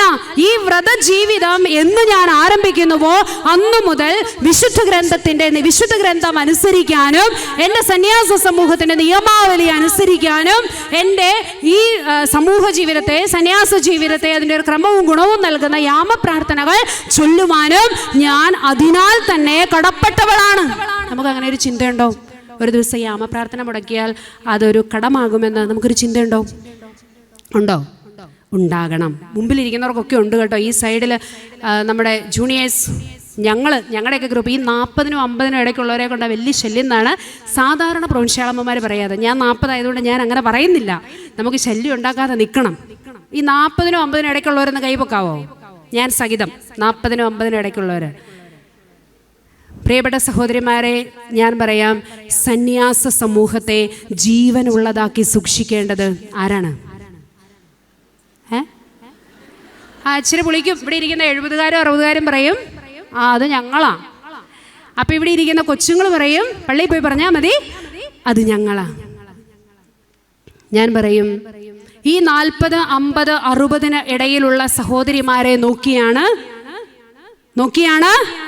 ജൂനിയേഴ്സ് സന്യാസം ജീവിക്കാൻ പഠിക്കുന്നത് എന്ന് ഞാൻ പറയാത്തതാണ്, പഠിക്കേണ്ടത്. ഇനി ഈ 40-നും 60-നും വയസ്സുള്ള ഇടയ്ക്കുള്ള സഹോദരിമാരാണ് അതിന് ശേഷമുള്ളവരെ ചേർത്തു പിടിച്ച് സന്യാസ സമൂഹത്തിന് ഉപ്പും ഉണർവും ജീവനും ആയി നിന്നവരുടെ അധ്വാനത്തെയും അവരുടെ കഷ്ടപ്പാടിനെയും ഒക്കെ വിലമതിച്ച് അവർക്ക് വില കൊടുക്കേണ്ടതും അവരെ സ്നേഹിച്ച് കൂടെ നിർത്തേണ്ടതും ആരാണ്? ഇനി അതുപോലെ തന്നെ നമ്മളുടെ റണ്ണിങ് ആയിട്ടുള്ള കാര്യങ്ങളൊക്കെ നോക്കേണ്ടത് ആരാണ്? എന്ന് വെച്ചാൽ അതിനർത്ഥം ബാക്കിയുള്ളവർ പയർമണി പോലെ നിൽക്കുന്നില്ല എന്നല്ല. അതിനർത്ഥം ഈ സന്യാസ ജീവിതത്തിന്, ഇപ്പം എന്നോടൊരു അച്ഛൻ പറഞ്ഞു നേരം ഒരു കുമ്പസാരത്തിൻ്റെ സമയത്ത് പറഞ്ഞത് ഓർക്കുന്നുണ്ട്, ഒരു പ്രായം വരെ ഉള്ളവർ സന്യാസത്തിൻ്റെ പടികളിലേക്ക് കയറി വരുന്നവരാണ്. ഒരു പ്രായം കഴിഞ്ഞവർ ആ പടികളിൽ ജീവിച്ചിട്ട് പതുക്കെ ഇറങ്ങുന്നവരെന്ന് പറഞ്ഞാൽ വിശ്രമ ജീവിതത്തിലേക്ക്, നമുക്ക് വിശ്രമം ഇല്ല എന്നുള്ളത് വേറെ കാര്യം, എന്നാലും ആ ഒരു വിശ്രമ ജീവിതത്തിലേക്ക് പ്രവേശിക്കുന്നവരാണ്. അതിനിടയിൽ ഒരു ഗ്രൂപ്പുണ്ട്, അങ്ങനെ സ്റ്റേബിളായിട്ട് നിൽക്കുന്ന ഒരു ഗ്രൂപ്പുണ്ട്. ഞാൻ പറയും, അതാ പറഞ്ഞത് 40-50 ഞാനങ്ങ് പിൻവലിച്ചേക്കുവാ കേട്ടോ. കാരണം 21-ാം വയസ്സിലായിരിക്കുമല്ലോ ഏകദേശം നമ്മളൊക്കെ ഉടുപ്പിട്ടത്. ഞാൻ ഉടുപ്പിട്ടത് 21-ാം വയസ്സിലാണ്. 21-ാം വയസ്സിൽ ദാരിദ്ര്യം, ബ്രഹ്മചര്യം, അനുസരണം 3 വ്രതങ്ങളിലൂടെ ഞാനൊരു സന്യാസ സമൂഹത്തിൻ്റെ ഭാഗമായി തീർന്ന് എൻ്റെ തമ്പുരാന് വേണ്ടി ജീവിതം സമർപ്പിക്കുന്ന ആ നിമിഷം മുതൽ അവസാന ശ്വാസം എന്നിൽ നിന്ന് അതെടുക്കപ്പെടുന്ന നിമിഷം വരെ എനിക്ക് ഉത്തരവാദിത്വമുണ്ട് എൻ്റെ സന്യാസ സമൂഹത്തിന് വേണ്ടി ചോരയും നീരും ഒഴുക്കുവാൻ. ഇവിടെ ഒരു ചോദ്യം കൂടെ ചോദിക്കുകയാണ്. ഇത്തിൽക്കണ്ണി അറിയാവോ നിങ്ങൾക്ക്? ഇത്തിൽക്കണ്ണി അറിയാം, എല്ലാവർക്കും അറിയാം. ഇത്തിൽക്കണ്ണിയുടെ പ്രത്യേകത എന്താ? ഇത്തിൽക്കണ്ണിയുടെ പ്രത്യേകത എന്താ? എല്ലാവരും ഇങ്ങനെ കാണിക്കുന്നുണ്ട്. എന്നുവെച്ചാൽ എന്താ? ഇങ്ങോട്ട് വലിച്ചെടുക്കും. എന്ത് വലിച്ചെടുക്കും? എവിടെ കയറി പറ്റിപ്പിടിച്ചിരിക്കുന്നോ അതിൽ നിന്ന് വെള്ളവും വളവും വേണ്ടതെല്ലാം വലിച്ചെടുക്കും. ഈ അഭയം കൊടുത്ത മരത്തിന്റെ സ്ഥിതി എന്താകും? ഉണങ്ങിപ്പോകും. പ്രിയപ്പെട്ട സഹോദരിമാരെ, സന്യാസ ജീവിതത്തിൽ, എൻ്റെ സന്യാസ സമൂഹത്തിൽ ഞാനൊരു ഇത്തിൽക്കണ്ണിയായി മാറുന്നുണ്ടോ എന്നുള്ളതൊരു ചോദ്യമാണ്. ഇവിടെ വ്രതം കഴിഞ്ഞിട്ട് 1 വർഷമായവരെന്ന് കൈപൊക്കാവോ? വെസ്റ്റിഷൻ കഴിഞ്ഞിട്ട് 1 വർഷമായവർ? 2? അതെ, 1 വർഷമായവരുണ്ട്. 2, 3, ഓക്കെ. പിന്നെ ഇങ്ങോട്ട് പോകട്ടെ. 1 വർഷം മുതൽ ഇവിടെ 50 വർഷവും 25 വർഷവും സന്യാസം ജീവിച്ച നിങ്ങളോട്, നമ്മൾ ഓരോരുത്തരോടെ, ഞാൻ 20 വർഷമായി വ്രതം ചെയ്തിട്ട്, നമ്മൾ ഓരോരുത്തരോടുമുള്ള ചോദ്യമാണ്, എൻ്റെ സന്യാസ സമൂഹത്തിന് ഞാനൊരു ഇത്തിൽക്കണ്ണിയാണോ അതോ? അൽഫോൻസാമ്മയുടെ ഒരു പ്രാർത്ഥന ഉണ്ടായിരുന്നു, കർത്താവേ നീയാകുന്ന വാഴച്ചുവട്ടിലെ വട്ടയിലയും വെട്ടിയിലയുമാക്കി എന്നെ മാറ്റണമേ. വട്ടയിലയുടെയും വെട്ടിയിലയുടെയും പ്രത്യേകത അൽഫോൻസാമ്മ, കർത്താവേ നീയാകുന്ന വാഴച്ചുവട്ടിൽ ഒരു ഇത്തിൽക്കണ്ണിയാക്കി എന്നെ മാറ്റണമേ. പ്രാർത്ഥിച്ചോ? അൽഫോൻസാമ്മയ്ക്ക് ബോധം ഉണ്ടായിരുന്നു. ഈ വട്ടയിലയുടെയും വെട്ടിയിലയുടെയും ഗുണം എന്നാ? അതവിടെ ചീഞ്ഞ് വളമായി മാറും. പ്രിയപ്പെട്ട സഹോദരിമാരെ, നമ്മളുടെ സന്യാസ സമർപ്പണത്തിന് അർത്ഥമുണ്ടാകുന്നത് എന്തു ഞാൻ ഉപേക്ഷിച്ചു എന്നുള്ളതിലല്ല. ഇത്രയധികം സാധനങ്ങൾ, കാര്യങ്ങൾ ഞാൻ ഉപേക്ഷിച്ചെങ്കിൽ ആ ഉപേക്ഷിച്ചതിനേക്കാൾ അധികമായി മറ്റെന്തെങ്കിലും ഒന്ന് ഞാൻ സ്വീകരിക്കുന്നതാണ് എനിക്ക് ജീവിതത്തിന് അർത്ഥം നൽകുന്നത്. നമ്മളെല്ലാവരും ഉപേക്ഷയെക്കുറിച്ച് സംസാരിക്കും. ഞാൻ അങ്ങനെ ചെയ്തു, ഞാൻ ഇങ്ങനെ ചെയ്തു, അത് ഉപേക്ഷിച്ചു, ISROയിലെ ജോലി ഉപേക്ഷിച്ചു, റാങ്ക് കിട്ടിയത് ഉപേക്ഷിച്ചു. ഇതൊന്നുമല്ല. നമ്മൾ ഇങ്ങോട്ട് സ്വീകരിച്ച ആ ഗുണം, കൃപ കിട്ടിയത് ഓർത്താൽ ഈ ഉപേക്ഷിച്ചതൊന്നും കിട്ടിയതിന് പകരമാവില്ല. ഉപേക്ഷിച്ചതൊന്നും നമുക്ക് കിട്ടിയതിന് പകരമാകുന്നില്ല എന്നുള്ള ഓർമ്മ നമ്മളെ കൂടുതൽ വിനീതരാക്കും. ഞാൻ അത്രയും വലിയ വീട്ടിൽ നിന്ന് വന്നതല്ലേ, എനിക്കെന്നോ ഇങ്ങനെ തന്നാല് പിന്നെ ഇപ്പൊ എന്താണ്? ഇങ്ങനെയൊന്നും പറയാൻ കൊള്ളില്ല. എന്നാൽ പോലും ഞാൻ ഇത്ര ലക്ഷം രൂപ ശമ്പളം വാങ്ങുന്നതല്ലേ, ഇത്ര 1000 രൂപ മാസാമാസം ഞാൻ ഇങ്ങോട്ട് കൊണ്ടുതരുന്നില്ലേ, പിന്നെ അങ്ങനെ തന്നാലെന്നാ, ഇങ്ങനെ തന്നാലെന്നാ, എന്നെ അങ്ങോട്ട് വിട്ടാലെന്നാ? ഇതൊന്നുമല്ല. ഇനിയിപ്പോൾ ഇത് കഴിഞ്ഞാഴ്ച ഞാൻ അങ്ങോട്ട് പോകുന്ന വഴിക്ക് വണ്ടി ഇടിച്ചു, കിടന്നു. അബോധാവസ്ഥയിൽ കിടന്നാൽ ഈ മാസാമാസം കൊണ്ടു കൊടുക്കുന്ന ശമ്പളത്തെക്കാൾ അധികം എല്ലാവർക്കും അറിയാം. അതുകൊണ്ട് ആരും കൊടുത്തതിന് കണക്ക് പറയരുത്. വ്രതബദ്ധ ജീവിതത്തിൽ ഇന്ന് സന്യാസ സമൂഹത്തിൽ, സന്യാസ സമർപ്പണത്തിൽ വെല്ലുവിളി ഉണ്ടെങ്കിൽ, സമർപ്പണ ജീവിതത്തിൽ, വ്രതബദ്ധ ജീവിതത്തിന് 2ാം ഭാഗത്തെ കുറിച്ച് പറയുമ്പോൾ അതിന്റെ വെല്ലുവിളി കൊടുത്തതിന് കണക്ക് പറയുന്ന സമർപ്പിതരാണ്.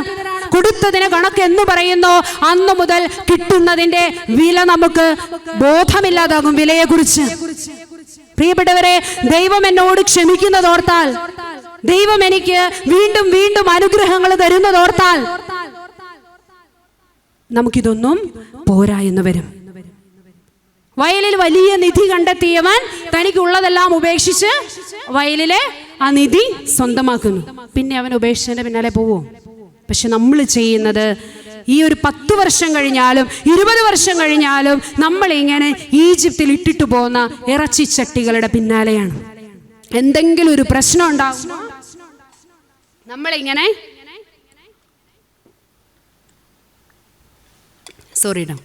എന്തെങ്കിലും ഒരു പ്രശ്നം ഉണ്ടാകുമ്പോൾ നമ്മൾ പെട്ടെന്ന് എങ്ങോട്ടാ പോകുന്നത്? എൻ്റെ ദൈവമേ, വീട്ടിലായിരുന്നെങ്കിൽ അങ്ങനെ, വീട്ടിലായിരുന്നെങ്കിൽ ഇങ്ങനെ. ഒരു പനി വന്ന് കിടന്നു, വീട്ടിൽ കൊറോണ വന്ന് കിടക്കുമ്പോഴും മദർ അടുത്ത് വന്ന് കട്ടിലേ വന്നിരുന്ന് ശുശ്രൂഷിച്ചില്ല, വീട്ടിലായിരുന്നെങ്കിൽ അങ്ങനെ. നാണോ ഇല്ലേ നമുക്ക് പറയാൻ? നാണം ഉണ്ടോ ഇല്ലയോ? ഇവിടെ ഇരിക്കുന്ന നാണം ഉള്ളവരെന്ന് കൈ പൊക്കാവോ?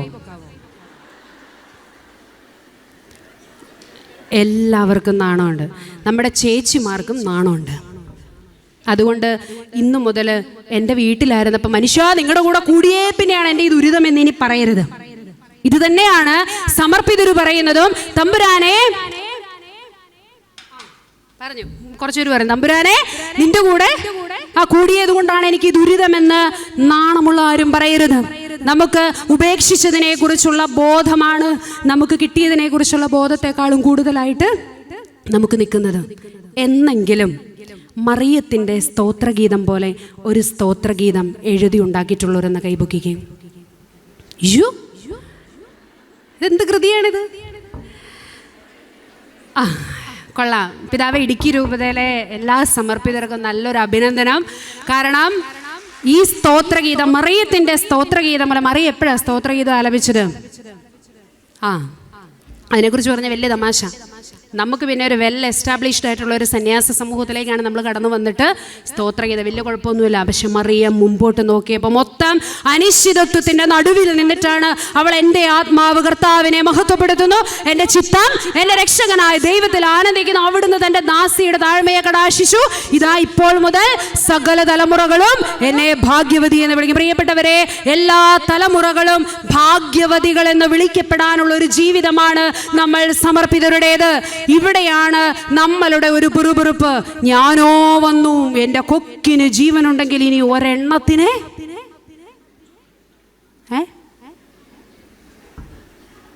അത് പിറുപിറുക്കുന്നുള്ളൂ, ഇങ്ങോട്ടൊന്നും വരുന്നില്ല. എനിക്ക് മനസ്സിലായി പിറുപിറുപ്പ് എന്താന്ന്. ഇവിടെയാണ് സകല തലമുറകളും നമ്മളെ ഭാഗ്യവതി എന്ന് വിളിക്കുന്ന ഒരു വിളിയിലേക്കാണ് നിങ്ങൾ വന്നിരിക്കുന്നത്, ഞാൻ വന്നിരിക്കുന്നത് എന്ന് എനിക്കൊരു ബോധ്യമുണ്ടെങ്കിൽ പിന്നെ എന്തിനാണ് നമ്മളിങ്ങനെ പിറുപിറുക്കുന്നത്? നിങ്ങൾക്ക് ധൈര്യമുണ്ടോ? ഈ വാഴത്തോപ്പ്, നമ്മളുടെ ഇടുക്കി രൂപതയിൽ 32 കോൺഗ്രിഗേഷൻസ് ഉണ്ടെങ്കിൽ ഇന്ന് ദൈവവിളി ഞങ്ങൾക്ക് സമൃദ്ധമാണ് എന്ന് പറയുന്ന കോൺഗ്രിഗേഷൻസ് ഒന്ന് കൈവെക്കാവോ? എസ് ഡിക്കില്ല, ഞാൻ കൈതാത്തിയിട്ടു. എസ് ഡിക്ക് സമൃദ്ധമല്ല. നിങ്ങൾ അങ്ങോട്ടും ഇങ്ങോട്ടും നോക്കിയേ, ആരെങ്കിലും കൈൻ്റെ ഇടയ്ക്ക് പൊങ്ങിയിട്ടുണ്ടോന്ന് അറിയാലോ? നോക്കിക്കേ, ഒരു കൈ പോലും പൊങ്ങിയിട്ടില്ല. ഇവിടെയാണ് അഭിവന്യ പിതാവ് പറഞ്ഞൊരു കാര്യം, ക്രിസ്തുവിനെ അനുകരിക്കാനുള്ള തിടുക്കത്തിലായിരുന്നു നമ്മൾ, ക്രിസ്തുവായി മാറുന്നില്ല. സഭയിലേക്ക് ഫ്രാൻസിസ് മാർപ്പാപ്പ പറയുന്നു, സഭയിലേക്ക് മനുഷ്യരെ ആകർഷിക്കേണ്ടത് മറ്റു വാഗ്ദാനങ്ങൾ കൊണ്ടല്ല, ജീവിത സാക്ഷ്യം കൊണ്ടാണ്. നമ്മളുടെ ജീവിത സാക്ഷ്യം എന്താണ്? ഇവിടെ ഇരിക്കുന്ന ഒട്ടുമിക്കവരുടെയും മുഖത്ത് നോക്കിയാൽ ആ ജീവിത സാക്ഷ്യം കാണാം. എന്താണ്?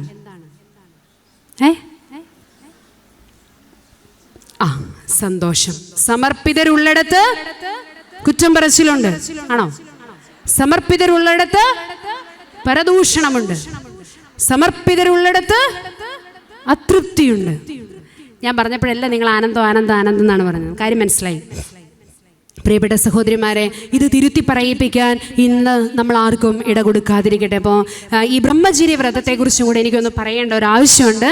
കാരണം ഈ ബ്രഹ്മചര്യ വ്രതത്തിൽ തട്ടിയാണ് ഇന്ന് അനുസരണത്തെക്കാൾ അധികം. അനുസരണ വ്രതത്തിന് ഒരു വീഴ്ച വന്നാൽ അത് നമ്മളുടെ സുപ്പീരിയേഴ്സ് അത്യാവശ്യം പൊറുക്കുമെങ്കിലും ഈ ബ്രഹ്മചര്യ വ്രതത്തിൽ സാമാന്യ നല്ലൊരു വീഴ്ച വന്നാൽ അത് ആര് പൊറുത്താലും വല്ല കാര്യമുണ്ടോ? വല്ല കാര്യമുണ്ടോ? ഉണ്ടോ? ഇല്ല. അതുകൊണ്ട് ഈ ബ്രഹ്മചര്യ വ്രതത്തെ നമ്മളേറെ എന്തോ കെട്ടിപ്പൂട്ടി വെച്ച് എൻ്റെ ബ്രഹ്മചര്യം സൂക്ഷിച്ചു വെക്കേണ്ട എന്തോ ഒന്നായി നമ്മൾ തെറ്റിദ്ധരിച്ചു പോയതുകൊണ്ടാണ് ബ്രഹ്മചര്യത്തിൻ്റെ ആനന്ദം നമുക്ക് അനുഭവിക്കാൻ സാധിക്കാത്തത്. നമ്മൾ പലപ്പോഴും പറയാം, അയ്യോ പിള്ളേരല്ലേ അങ്ങനെ വിടാമോ? ബ്രഹ്മചര്യം ബ്രഹ്മചര്യം ബ്രഹ്മചര്യം. പ്രിയപ്പെട്ട സഹോദരിമാരെ, ബ്രഹ്മചര്യം നമ്മളെ ഒരു വിധത്തിലും എന്താണ് ഒതുക്കി നിർത്തുന്നില്ല. ഈ ബ്രഹ്മചര്യ വ്രതം നമ്മളെ എങ്ങനെയാണ് മനോഹരമായിട്ട് നമ്മളെ കൂടുതൽ സ്വതന്ത്രരാക്കുന്നത് എന്നുള്ളത് വളരെ മനോഹരമായിട്ട് പ്രതിപാദിപ്പിച്ചിട്ടുണ്ട്. 54 ഏശയ്യാ പ്രവാചകന്റെ പുസ്തകം 54-ാം അധ്യായം നമുക്കിങ്ങനെ വായിക്കുമ്പോൾ എഴുന്നേറ്റ് നിന്ന് തുള്ളാൻ തോന്നുന്ന ഒരു തിരുവചന ഭാഗമാണത്. എന്താണ്? ഒരിക്കലും പ്രസവിക്കാത്ത വന്ധ്യയെ ആർത്തുപാടുക. പിന്നെ എന്താണ്? പിന്നെ ഞാൻ മുഴുവൻ വായിക്കുന്നില്ല. ഏകാകിനിയുടെ മക്കളാണ് ഭർതൃമതിയുടെ മക്കളെക്കാൾ അധികം ഇവിടെ മുതലാണ്. നിന്റെ കൂടാരം വിസ്തൃതമാക്കുക, അതിലെ തിരശ്ശീലകൾ വിരിക്കുക, കയറുകൾ ആവുന്നത്ര അയച്ച് നീളം കൂട്ടുക, കുറ്റികൾ ഉറപ്പിക്കുകയും ചെയ്യുക. നമ്മൾ ആദ്യത്തെ 3 കാര്യങ്ങൾ ചെയ്യും. എന്താണ്? നമ്മുടെ കൂടാരം നമ്മൾ വിസ്തൃതമാക്കും, നമ്മൾ തിരശ്ശീല അങ്ങോട്ട് വിരിക്കും, കയറുകൾ നമ്മൾ എന്താണ് ആവുന്നത്ര അയച്ച് നീളം കൂട്ടും. വിടുന്നോടത്തൂടെ എല്ലാം നമ്മൾ പോകും. പറയുന്നത് മുഴുവൻ നമ്മൾ ചെയ്യും, അതിലപ്പുറവും നമ്മൾ ചെയ്യും.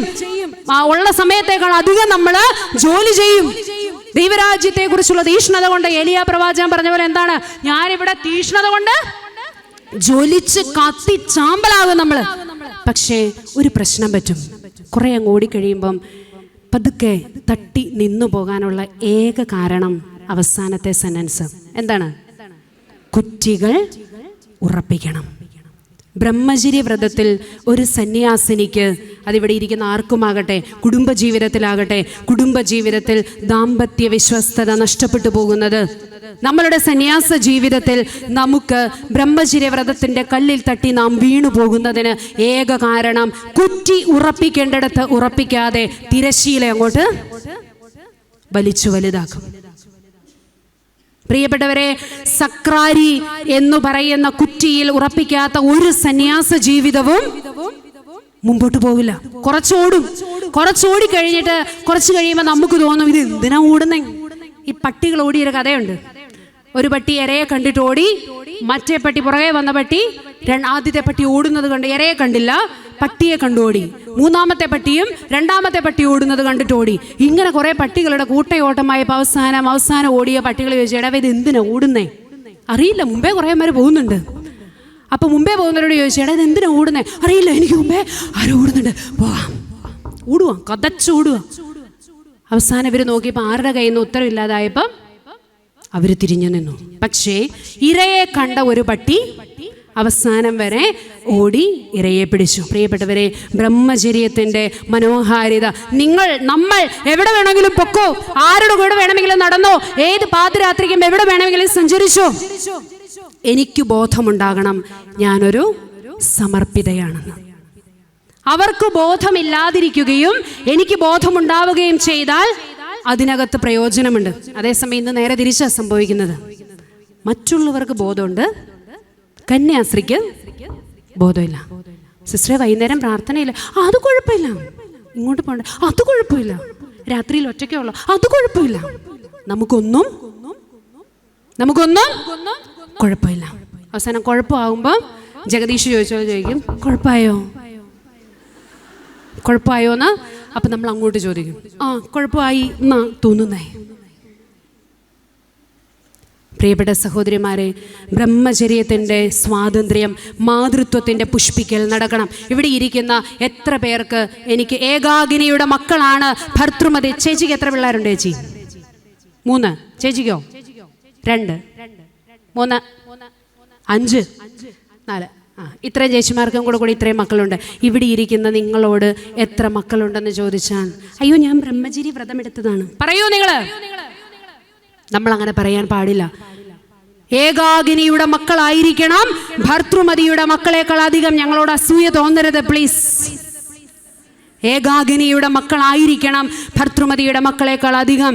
എത്ര നോക്കിയാലും ഈ 5 മക്കളുടെ കാര്യം കഴിഞ്ഞിട്ടേ അയൽവക്കത്തെ മക്കളുടെ കാര്യം നോക്കാൻ ഇവർക്ക് പറ്റൂ. അത് അങ്ങനെയാണ് അവരുടെ കമ്മിറ്റ്മെന്റ്. ആ കമ്മിറ്റ്മെന്റ് അവർക്ക് ഇല്ലാത്ത നാട്ടുകാരെ നന്നാക്കാൻ നോക്കാൻ ഇറക്കിയ നമ്മൾ പറയും വീട്ടിൽ ഇങ്ങനെയാണ്, എന്നിട്ട് നാടിനെ നന്നാക്കാൻ ഇറങ്ങിയേക്കുന്നു എന്ന് നമ്മൾ അവരെ നോക്കി പറയും. പക്ഷേ പ്രിയപ്പെട്ടവരെ, നമ്മളുടെ ഈ ഏതു വീട്ടിൽ കയറി ചെന്നാലും ഒരുപോലെ സംസാരിക്കാനും, ഏതു വീട്ടിലെ പ്രശ്നവും എൻ്റെ പ്രശ്നമായി മാറാനും, ഏതു വീട്ടിലെ ആർക്ക് രോഗം വന്നാലും അത് എൻ്റെ രോഗവും എൻ്റെ പ്രാർത്ഥനയുടെ വിഷയമായി മാറാനും, ഏതു കുട്ടിക്കൊരാവശ്യം പാതിരാത്രിക്ക് വന്നാലും അത് എൻ്റെ ആവശ്യമായി ഒരു മാതൃത്വത്തിന്റെ നോവ് അനുഭവിക്കുവാനും വരം ലഭിച്ചവരാണ് ബ്രഹ്മചര്യ വ്രതമെടുത്ത സമർപ്പിതർ. ആണോ അല്ലയോ? അതെ. അതുകൊണ്ട് ബ്രഹ്മചര്യ വ്രതം അതിരിടുവല്ല ചെയ്യുന്നത്, അതിരു ഭേദിച്ച് വ്യാപിക്കാനുള്ള സാധ്യതയെ. ഇവിടെ ഇരിക്കുന്ന ചേച്ചി 5 മക്കളെ ഇവിടെ ഇട്ടിട്ട് അയ്യോ ആ വീട്ടിലെ കൊച്ചിന് ചോറ് കൊടുക്കാൻ പോകണം എന്ന് പറഞ്ഞ് ഇറങ്ങിയാൽ കെട്ടിയോ പറയും, കയറിയിരിക്കണേ എവിടെ എന്ന് പറയും. പക്ഷേ നമ്മളുടെ ഏതു ഭവനത്തിലും എപ്പോൾ വേണമെങ്കിലും കയറി ചെല്ലാനുള്ള സ്വാതന്ത്ര്യം നമ്മളെ വളർത്തും. ഈ ബ്രഹ്മചര്യത്തിൻ്റെ ഈ ഒരു ആഘോഷം, മാതൃത്വത്തിൻ്റെ ആഘോഷം, അത് നമ്മളിങ്ങനെ പിടിച്ചു കെട്ടി വെച്ച് എന്താണ് ഒഴുക്കില്ലാത്ത വെള്ളം പോലെയാക്കി ചെങ്കടലിൽ ഇറങ്ങുന്നത്, അല്ല ചാവുകടൽ, അല്ലേ, ചാവുകടലിൽ ഇറങ്ങുന്നതിന് തുല്യമാക്കി അവിടെ കിടക്കുന്നതെല്ലാം പൊങ്ങി കിടക്കുന്നതാണ്. ഞാൻ കണ്ടിട്ടില്ല കേട്ടോ. അങ്ങോട്ട് ഇറങ്ങിയാലെല്ലാം പൊങ്ങിക്കിടക്കും, ഒരു ജീവി പോലും അവിടെ വളരില്ലെന്നാണ് പറയുന്നത്. ഇന്ന് ഇതിന് തുല്യമായി സമർപ്പിത ബ്രഹ്മചര്യം മാറുന്നുണ്ടെങ്കിൽ അതിന് നമ്മളാണ് ഉത്തരവാദികൾ. നമ്മളുടെ ഈ അതിരു ഭേദിച്ച് വ്യാപിക്കും നമ്മൾ കുറ്റിയുറപ്പിക്കാതെ കർത്താവായ യേശുക്രിസ്തുവിൽ വേണ്ടത്ര പ്രാർത്ഥനയും വേണ്ടത്ര ദൈവ അവബോധവും ഇല്ലാതെ, ഞാൻ ആയിരിക്കുന്ന ഈ ഒരു അവസ്ഥയെക്കുറിച്ച് ബോധമില്ലാതെ നമ്മൾ ഇറങ്ങിയാൽ, പ്രിപ്പറേഷൻ ഇല്ലാതെ പണിക്കിറങ്ങിയാൽ തോറ്റുപോകും.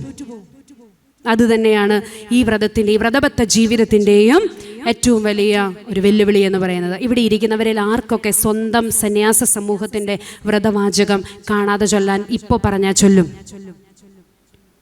ഒരുവിധം എല്ലാവരും ചൊല്ലും. ഒരുവിധം എല്ലാവരും.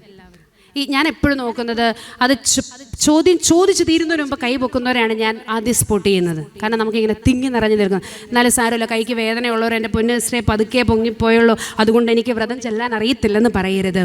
പ്രിയപ്പെട്ട സഹോദരിമാരെ, നമ്മൾ ഓരോരുത്തരും നമ്മളിങ്ങനെ ഈ ആദ്യവ്രതം ചെയ്തിട്ടിരിക്കുന്ന സഹോദരിമാരോട് എനിക്ക് പറയാനുള്ളത്, നമ്മളിനി അടുത്ത വർഷമേ തൂത്തുതുടച്ച് ആ വ്രതവാചകം എഴുതി തലേ ദിവസം ഇരുന്ന് ധ്യാനിച്ച് എഴുതി പഠിച്ച് ചൊല്ലിപ്പഠിച്ച് പിറ്റേ ദിവസം വിശുദ്ധ കുർബാനയ്ക്ക് നമ്മൾ പറയും 1 കൊല്ലത്തേക്ക് അനുഷ്ഠിച്ചു കൊള്ളാമെന്ന് ഞാൻ വാഗ്ദാനം ചെയ്യുന്നു എന്ന് പറഞ്ഞിട്ട് പിന്നെ എങ്ങോട്ടാ കൊണ്ട് കൊടുക്കുന്നേ?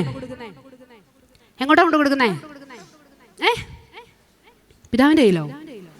ബ്രൗൺശാളമ്മയുടെ കയ്യിൽ. ബ്രൗൺശാളമ്മയല്ലേ കൊണ്ട് ആൾക്കാരെ കൊണ്ടുവയ്ക്കുന്നത്. അപ്പം അതോടുകൂടി ഞാൻ വ്രതം ചൊല്ലിയിട്ടുണ്ട്. ഇനി ഉത്തരവാദിത്വം ആരുടെയാണ്? ആൾക്കാരെ കൊണ്ട് വെച്ചതാരാ? ബ്രൗൺശാളമ്മ. ഇനി മുതൽ ബ്രൗൺശാളമ്മയുടെ ഉത്തരവാദിത്വമാണെന്ന് വിചാരിച്ച് നമുക്ക് അറിയാതെ പറ്റിപ്പോകുന്നതാണ് കേട്ടോ. കുഴപ്പമില്ല, അത് ശരിയായിക്കോളും. നമുക്കിങ്ങനെയൊക്കെ അങ്ങ് ആയിപ്പോകുന്നതാണ്. അതെങ്ങനെ ഇരിക്കുന്നു? തീ കത്തിച്ച് ശരിയായി എടുത്തോളും. പ്രിയപ്പെട്ട സഹോദരിമാരെ, എല്ലാ ദിവസവും വിശുദ്ധ കുർബാന സ്വീകരിച്ച ശേഷം വ്രത നവീകരണം നമ്മൾ നടത്തിയിരിക്കണം. ഇതിങ്ങനെ വർഷത്തിലൊന്ന് തേച്ച് തുടച്ച് വടിവൊത്ത കൈശ്വരത്തിൽ എഴുതി സൈഡിലൊരു പൂവും വരച്ച് മാർജിനമിട്ട് എഴുതിക്കൊണ്ട് അൾത്താരയിൽ പൂട്ടിവെച്ച് അവസാനം അത് നമ്മുടെ ആർക്കൈവ്സിൽ കൊണ്ടുപോയി ഫയലിലാക്കി പൂട്ടിവെക്കാനുള്ള സാധനമല്ലത്. ഓരോ ദിവസവും വിശുദ്ധ കുർബാന സ്വീകരണത്തിന് ശേഷം ഈ വ്രതവാചകം ഞാൻ നവീകരിച്ചതിന് ശേഷം ഇറങ്ങണം, ജീവിക്കണം. ദഹനബലിയായി തീരണമെങ്കിൽ അത് വർഷത്തിലൊന്ന് കത്തിച്ചു കൊടുത്താൽ പോരാ. എല്ലാ ദിവസവും കത്തിച്ച് അതിനെ കനലൂതി കത്തിച്ചുകൊണ്ട് അതിങ്ങനെ ജീവനുള്ളതാക്കി തീർക്കേണ്ട ഒരു സാധ്യതയാണ് നമ്മുടെ വ്രതവാചകം എന്നുകൂടി ഞാൻ ഓർമ്മിപ്പിക്കുന്നു. അതുപോലെ തന്നെ വേറൊരു മനോഹരമായ കാഴ്ചയുണ്ട്. നമ്മൾ മരിച്ചു ചെല്ലുമ്പോൾ എനിക്ക് തോന്നുന്നത് FCCക്കാർക്ക് ഞാൻ കണ്ടിട്ടുണ്ട്, CMCക്കാർക്ക് ഉണ്ടോയെന്നറിയില്ല. നിങ്ങൾക്ക് ആർക്കൊക്കെയാണ്? ചിലർക്ക് കോൺസ്റ്റിറ്റ്യൂഷനാണ്. മരിച്ച് പെട്ടി കിടക്കുമ്പോൾ കയ്യിൽ പിടിക്കുന്ന സാധനം, വ്രതവാചകം പിടിച്ചുകൊണ്ട് കിടക്കുന്നവരെന്ന് കൈവക്കാവോ? കുറേ അധികം കോൺഗ്രിഗേഷൻസ് ഉണ്ട്. SD-കാർ കുരിശും കൊന്തയാണ് പിടിച്ച് കിടക്കുന്നത്. കുറച്ച് കോൺഗ്രിഗേഷൻകാർ കോൺസ്റ്റിറ്റ്യൂഷൻ പിടിച്ചാണ് കിടക്കുന്നത്.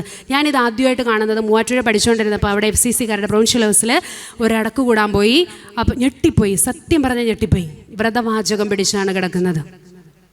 നമ്മളൊരു വലിയ ഫംഗ്ഷന് ചെല്ലുമ്പോൾ കൃത്യമായിട്ട് അവർ ചിലപ്പോൾ പറയും ആൾ കൂടും, അതുകൊണ്ട് ഇൻവിറ്റേഷൻ കാർഡ് കൊണ്ടുവരണം, അല്ലെങ്കിൽ നമ്മളുടെ ഐഡൻറ്റിറ്റി കാർഡ് കൊണ്ടുവരണം, അതോടുകൂടിയാണ് അകത്ത് കയറ്റുള്ളൂ എന്ന് പറഞ്ഞാൽ, പ്രിയപ്പെട്ട സഹോദരിമാരെ, അതിനു തുല്യമാണ് ഈ ഒരു വിവാഹ വസ്ത്രം ധരിക്കാതെ നമ്മൾ അകത്ത് പ്രവേശിക്കാൻ പറ്റാത്തതുപോലെയാണ് നമ്മൾ ഏത് സന്യാസ സമൂഹത്തിൽ ജീവിച്ചോ, ഏത് സന്യാസ സമൂഹത്തിൽ ദാരിദ്ര്യം, ബ്രഹ്മചര്യം, അനുസരണം വ്രതം ചെയ്തോ ആ സന്യാസ സഭ. SD-കാരുടെ വ്രതവാചകത്തിനകത്ത് കൃത്യം എഴുതി വെച്ചിട്ടുണ്ട്, ഞങ്ങൾ അഗതികളുടെ സഹോദരിമാരുടെ സന്യാസ സമൂഹത്തിൻ്റെ പാവന നിയമങ്ങൾക്കനുസൃതമായി അനുസരണം, ബ്രഹ്മചര്യം, ദാരിദ്ര്യം എന്നീ 3 പദങ്ങൾ അനുഷ്ഠിച്ചു കൊള്ളാമെന്ന്. FCCക്കാരുടെ പാവന നിയമങ്ങൾക്കനുസൃതമായല്ല CMCക്കാർ ജീവിക്കേണ്ടത്. CMCക്കാരുടെ പാവന നിയമങ്ങൾക്കനുസൃതമായിട്ടല്ല SHകാർ ജീവിക്കേണ്ടത്. ഇവരുടെ ആരുടെയും പാവന നിയമങ്ങൾക്കനുസൃതമായിട്ടല്ല CSNകാർ ജീവിക്കേണ്ടത്.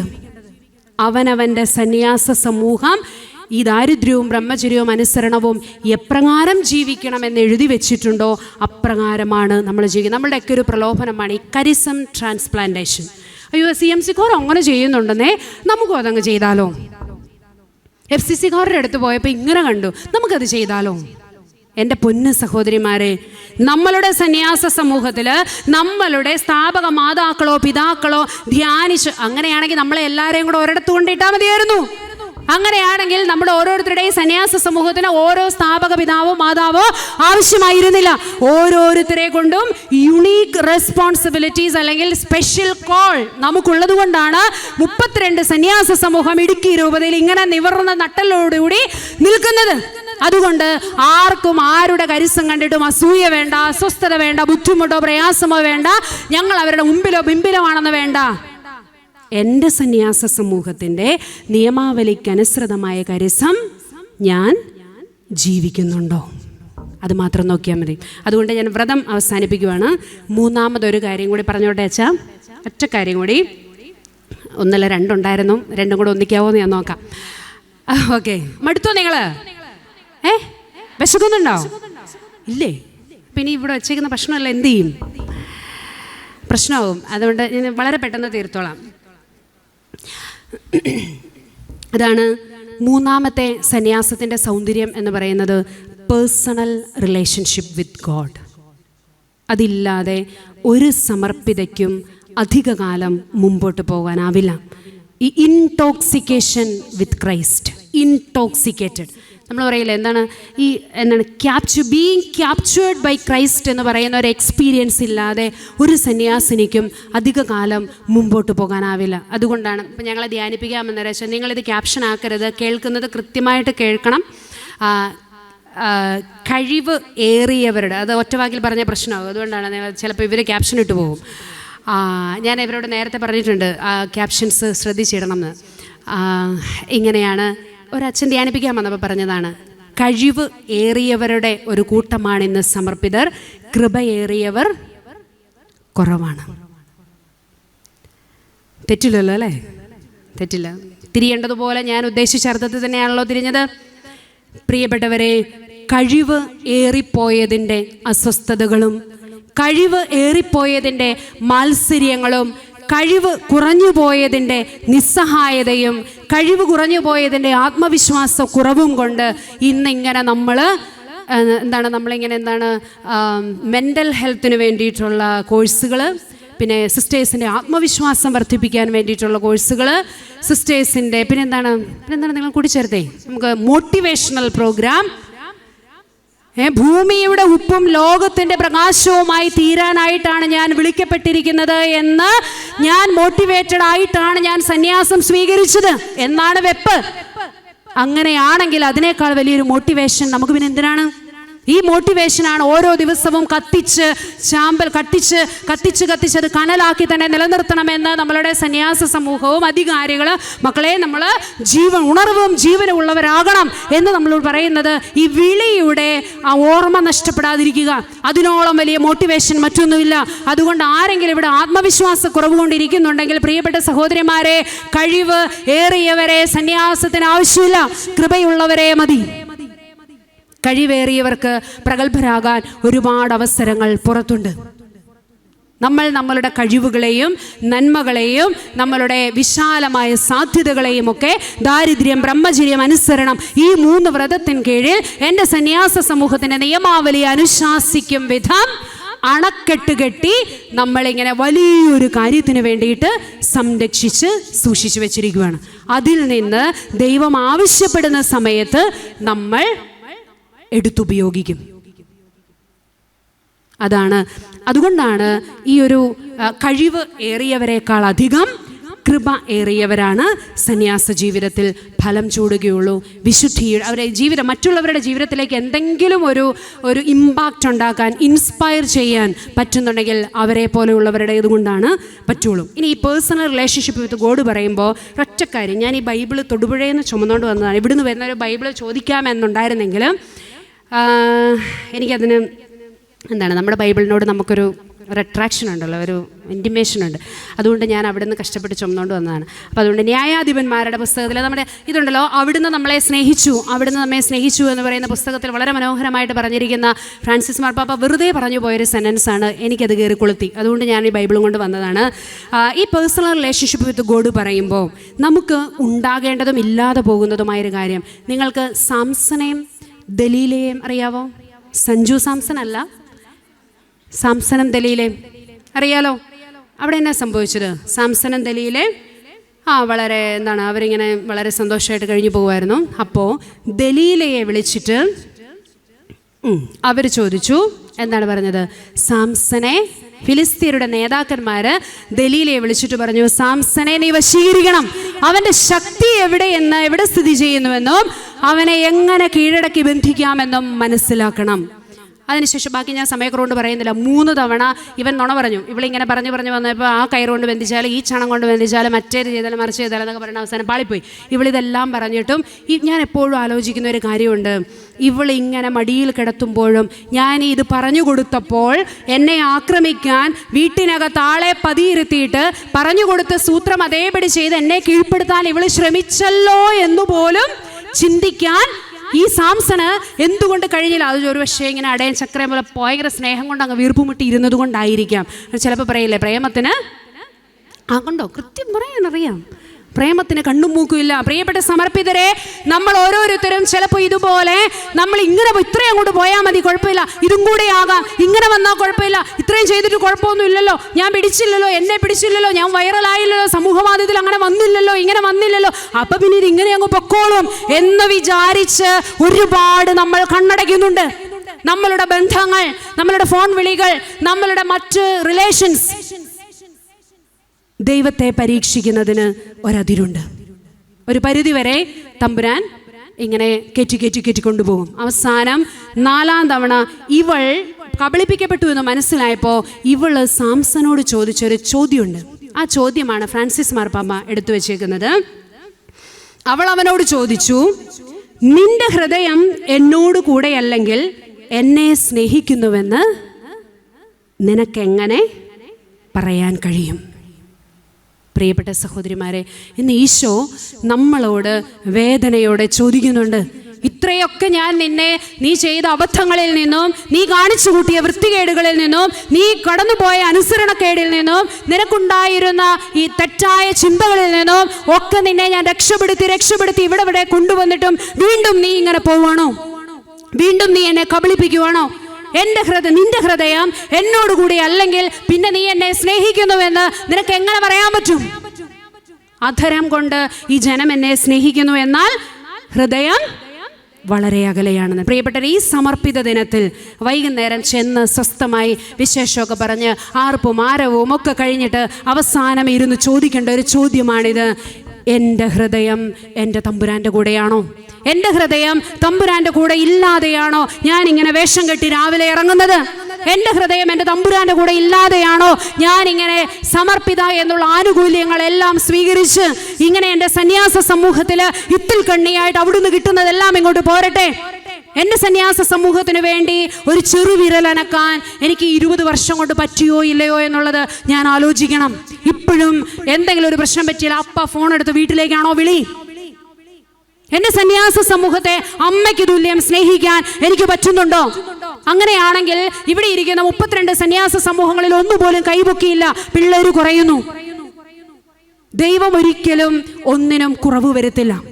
പക്ഷേ നമ്മളായിട്ട് ഈ അരുവികൾ ഇങ്ങനെ തുറന്നു കിടക്കും, അതിനെ തേടി കണ്ടെത്തുക എന്നുള്ളതാണ്. ഹാഗാർ എങ്ങനെയാണ് കണ്ടത്? അവള് കണ്ണുയർത്തി നോക്കിയപ്പോൾ കണ്ടു.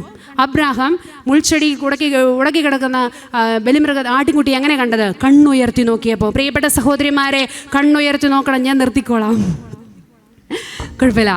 കണ്ണുയർത്തി നോക്കണം. ഈ സാംസണിൽ നിന്ന് അവസാനം അവൾ അവനെ അസഹ്യപ്പെടുത്താൻ തുടങ്ങിയപ്പോൾ അവൻ അവസാനം ഇത് പറഞ്ഞു കൊടുത്തു. അവളുടെ ശക്തി എവിടെയാണെന്ന് പറയാൻ നമ്മൾ ചിലപ്പോൾ നിർബന്ധിതരാകും.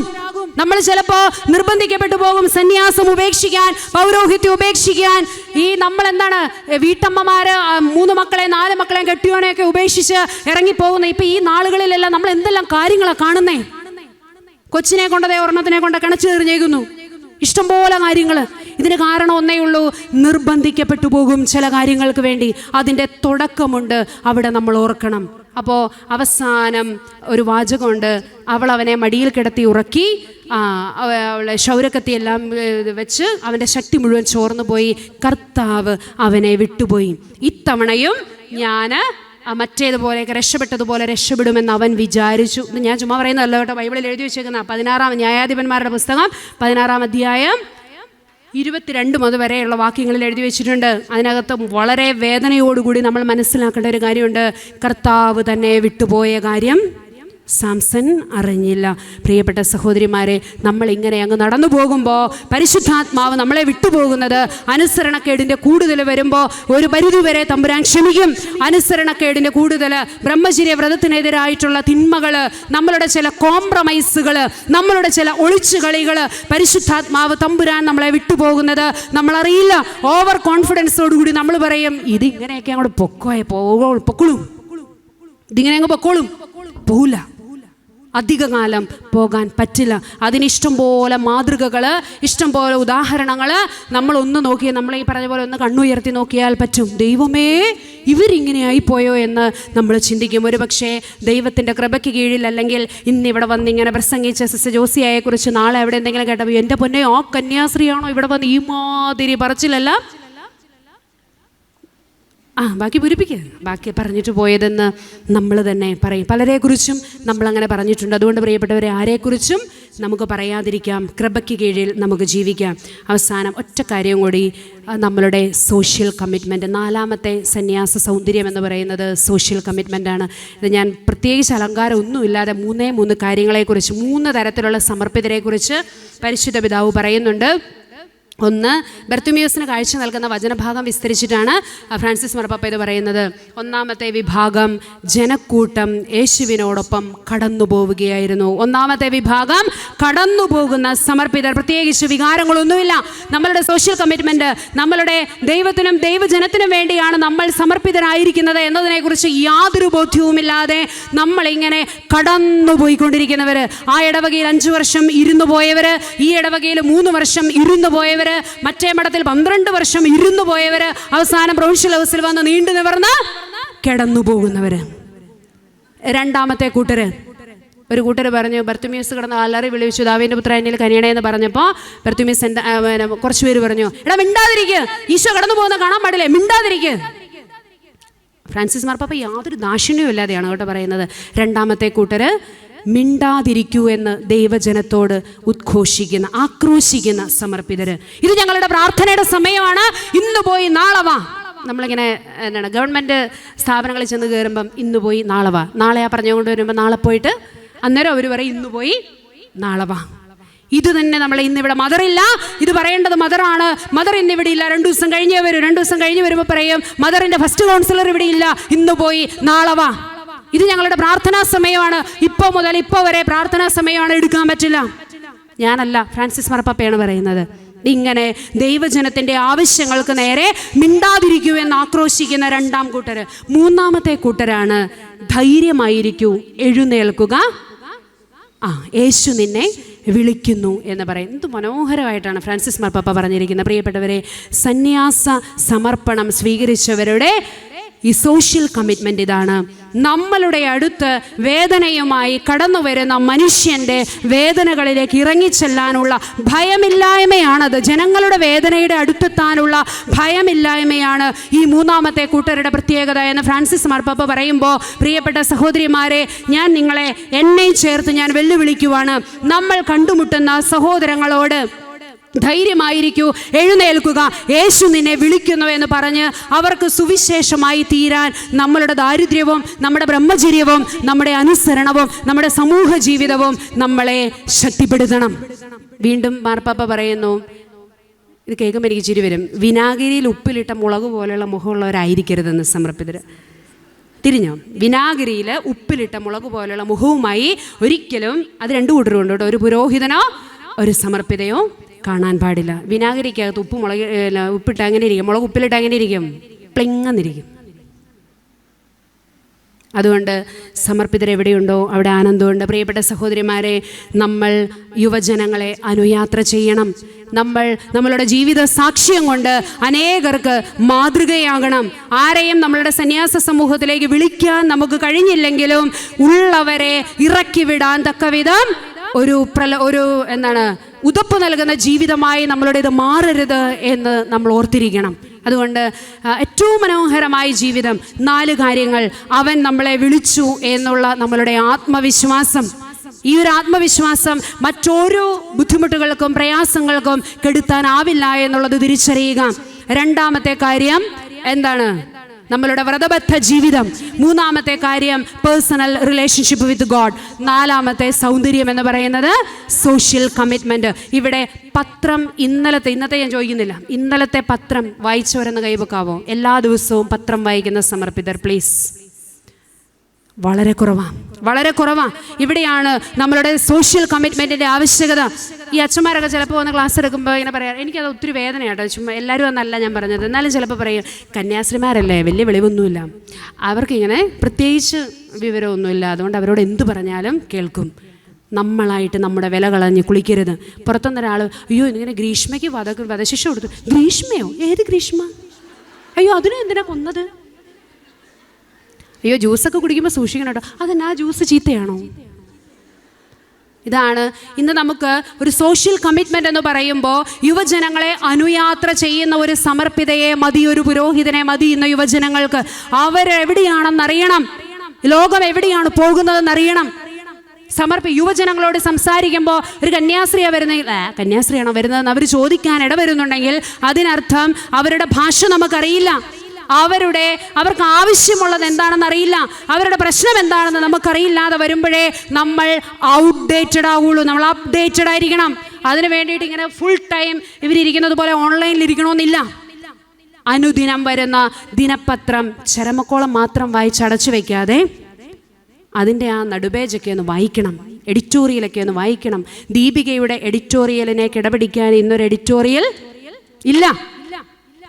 അതുകൊണ്ട് വേറെ ഒന്നും വായിച്ചില്ല. ഞാൻ പറയും ചരമക്കോളം വായിച്ചിട്ട് ചിലരുണ്ട്, അടക്ക് കമ്മിറ്റിക്കാരുണ്ട് നമ്മുടെ കമ്മ്യൂണിറ്റികളിൽ, കുടയും വടിയെടുത്ത് ചരമക്കോളം വായിച്ചിട്ട് ആ പ്രദേശത്തെ ആരൊക്കെ അറിയുന്നവരാണോ അവിടെയെല്ലാം പോകുന്ന അടക്ക് കമ്മിറ്റിക്കാരുണ്ട്. പ്രിയപ്പെട്ട സഹോദരിമാരെ, നമ്മൾ സമർപ്പിതർ ഒരു ദുരന്ത മുഖത്ത് ഓടിയെത്തണം. വയനാട്ടിലെ ദുരന്ത മുഖത്ത് നമുക്ക് ഓടിയെത്താൻ പറ്റുമോ? ഒരു ദുരന്തമുണ്ടായാൽ അയ്യോ ഇപ്പം അങ്ങോട്ട് പോകത്തില്ല, റോഡ് ക്ലിയർ ആയിട്ട് പിന്നെ എന്തിനാ അങ്ങോട്ട് പോകുന്നത്? വേറെ ആൾക്കാർ പൊക്കോളും. ഒരു സന്യാസ സമർപ്പണ ജീവിതം സ്വീകരിച്ച ഒരു വ്യക്തി മേലുകീഴു നോക്കാതെ ഇറങ്ങി ദൈവജനത്തിൻ്റെ ആവശ്യങ്ങളിലേക്ക് ഇറങ്ങണം. അതാണ് ദൈവജനത്തിൻ്റെ വേദനയുടെ അടുത്തേക്ക് എത്താനുള്ള ഭയമില്ലായ്മ. അതുകൊണ്ട് പ്രിയപ്പെട്ട സഹോദരിമാരെ, നിങ്ങളുടെ ഇത്രയും സമയം എനിക്ക് കുറിപ്പ് തന്നിട്ട് വീണ്ടും ഞാൻ 10 മിനിറ്റ് കൂടെ എടുത്തു, 15 മിനിറ്റ് കൂടെ എടുത്തു. എന്നോട് ക്ഷമിക്കണം. എന്തായാലും ഞാൻ ഇത്രയും ദൂരം ഇവിടെ വരെ നമ്മളെല്ലാവരും ഒന്ന് മടമടച്ചിട്ടിട്ട് ഇന്ന് സന്യാസ ജീവിതം അല്ലെ സമർപ്പണ ദിനം ആഘോഷിക്കാനായിട്ട് ഇവിടെ എത്തിച്ചേർന്നതാണ്. അപ്പോൾ നമുക്ക് ഇതിനൊന്ന് പറയാനുള്ളത്, എന്നാലും അച്ഛൻ അവസാനം എന്നോട് പറഞ്ഞായിരുന്നു, എന്നാലും ഒരുങ്ങിയതൊക്കെ പറഞ്ഞിട്ട് പോന്നാൽ മതി കേട്ടോ എന്നൊരു വാക്കും കൂടെ പറഞ്ഞായിരുന്നു. ആ ഒരു ഉറപ്പിലാണ് ഞാനിവിടെ നിന്നത്. അതുകൊണ്ട് പ്രിയപ്പെട്ട സഹോദരിമാരെ, ഉജ്ജ്വലിപ്പിക്കണം, സ്വയം ജ്വലിക്കണം, അതിനുശേഷം മറ്റുള്ളവരെ ഉജ്ജ്വലിപ്പിക്കണം. തമ്പുരാനോട് ചേർന്ന് നിന്ന് ദൈവജനത്തിൻ്റെ രോദനങ്ങളിലേക്ക്, അസ്വസ്ഥതകളിലേക്ക്, ബുദ്ധിമുട്ടുകളിലേക്ക്, പ്രയാസങ്ങളിലേക്ക് ഇറങ്ങാൻ ദൈവം എന്നെ അഭിഷേകം ചെയ്തിരിക്കുന്നു എന്നുള്ളൊരൊറ്റ ഉറപ്പ് മാത്രം മതി നമുക്ക്. മറ്റു മോട്ടിവേഷണൽ ടോക്കുകളുടെ പിന്നാലെയൊന്നും അസ്വസ്ഥപ്പെട്ട് എനിക്കതില്ലല്ലോ ഇതില്ലല്ലോ എന്നോർത്ത് പോകേണ്ട, തമ്പുരാൻ്റെ കൃപ മാത്രം മതി എന്നുള്ളൊരു തിരിച്ചറിവോടെ നമ്മൾ ധീരതയോടുകൂടി സമർപ്പണം ജീവിക്കുകയും അത് ജീവിക്കാൻ കൂടെയുള്ളവരെ സഹായിക്കുകയും ചെയ്യുന്ന മനോഹരമായൊരു തീരുമാനമെടുക്കാൻ, എല്ലാ ദിവസവും വ്രതവാചകം ഊതിക്കത്തിക്കാൻ, ചിന്തേരിട്ട് മിനുസമുള്ളതാക്കി മാറ്റാൻ നമുക്ക് ആകട്ടെ എന്ന് ആശംസിച്ചുകൊണ്ട് ഏറെ സ്നേഹത്തോടുകൂടി എന്നെ ഇങ്ങോട്ട് ക്ഷണിച്ച അഭിവന്യ പിതാവിനും ബഹുമാനപ്പെട്ട പ്ലാച്ചിക്കലച്ഛനും എല്ലാ വികാരി ജനറൽ അച്ഛന്മാർക്കും ഇവിടുത്തെ വാഴത്തോപ്പ് ഇടവക വികാരിക്കും പ്രിയപ്പെട്ട എല്ലാ പ്രൊവിൻഷ്യൽസിനും ഇവിടെ ഞാൻ നോക്കിയിട്ട് ഒറ്റ സിസ്റ്റേഴ്സ് പോലും ഉറങ്ങുന്നത് കണ്ടില്ല. അതുകൊണ്ട് നിങ്ങൾ സാഗൂതം കാത്തിരുന്ന് ശ്രവിച്ച ഇവിടെ നിന്ന് ആരെങ്കിലും ഉറങ്ങിയായിരുന്നെങ്കിൽ ഞാൻ പണ്ടേ നിർത്തിപ്പോയേനെ. അപ്പോൾ അതുകൊണ്ട് എനിക്കിവിടെ നിന്ന് ഈ നമ്മളുടെ ഗ്രൗണ്ട് സപ്പോർട്ട് എന്ന് പറയുന്നൊരു സാധനം ഭയങ്കര സപ്പോർട്ടാണ്. അപ്പോൾ അത് തന്ന എല്ലാവർക്കും ഒത്തിരി സ്നേഹത്തോടു കൂടി നന്ദി പറഞ്ഞുകൊണ്ട് ഞാൻ അവസാനിപ്പിക്കുന്നു. ഇടുക്കി രൂപത ഏറ്റവും മനോഹരമായിട്ട് ഈ ഒരു തമ്പുരാൻ്റെ സാക്ഷ്യം വഹിക്കുന്നതിൽ തിളങ്ങി വിളങ്ങി പ്രശോഭിക്കട്ടെ എന്ന് ഞാൻ ആശംസിക്കുന്നു. അഭിവന്യ പിതാവിനും ഇടുക്കി രൂപതയിൽ ഞങ്ങൾ SD-കാരെല്ലാം അതിനകത്ത് പെട്ട, പ്രൊവിൻഷ്യലേഴ്സ് ഇവിടെ ഇല്ലെന്ന് മാത്രമേ ഉള്ളൂ. അപ്പോൾ എല്ലാവർക്കും ഞങ്ങളുടെ പ്രൊവിൻഷ്യാളമ്മ പ്രത്യേകം പറഞ്ഞു വിട്ടിട്ടുണ്ട്, എല്ലാ സഹോദരിമാർക്കും ഇന്ന് നമ്മുടെ എല്ലാവർക്കും ഒത്തിരി സ്നേഹത്തോടു കൂടി സമർപ്പിത ദിനത്തിൻ്റെ മംഗളങ്ങൾ നേർന്നുകൊണ്ട് നിർത്തുന്നു. നന്ദി, നമസ്കാരം.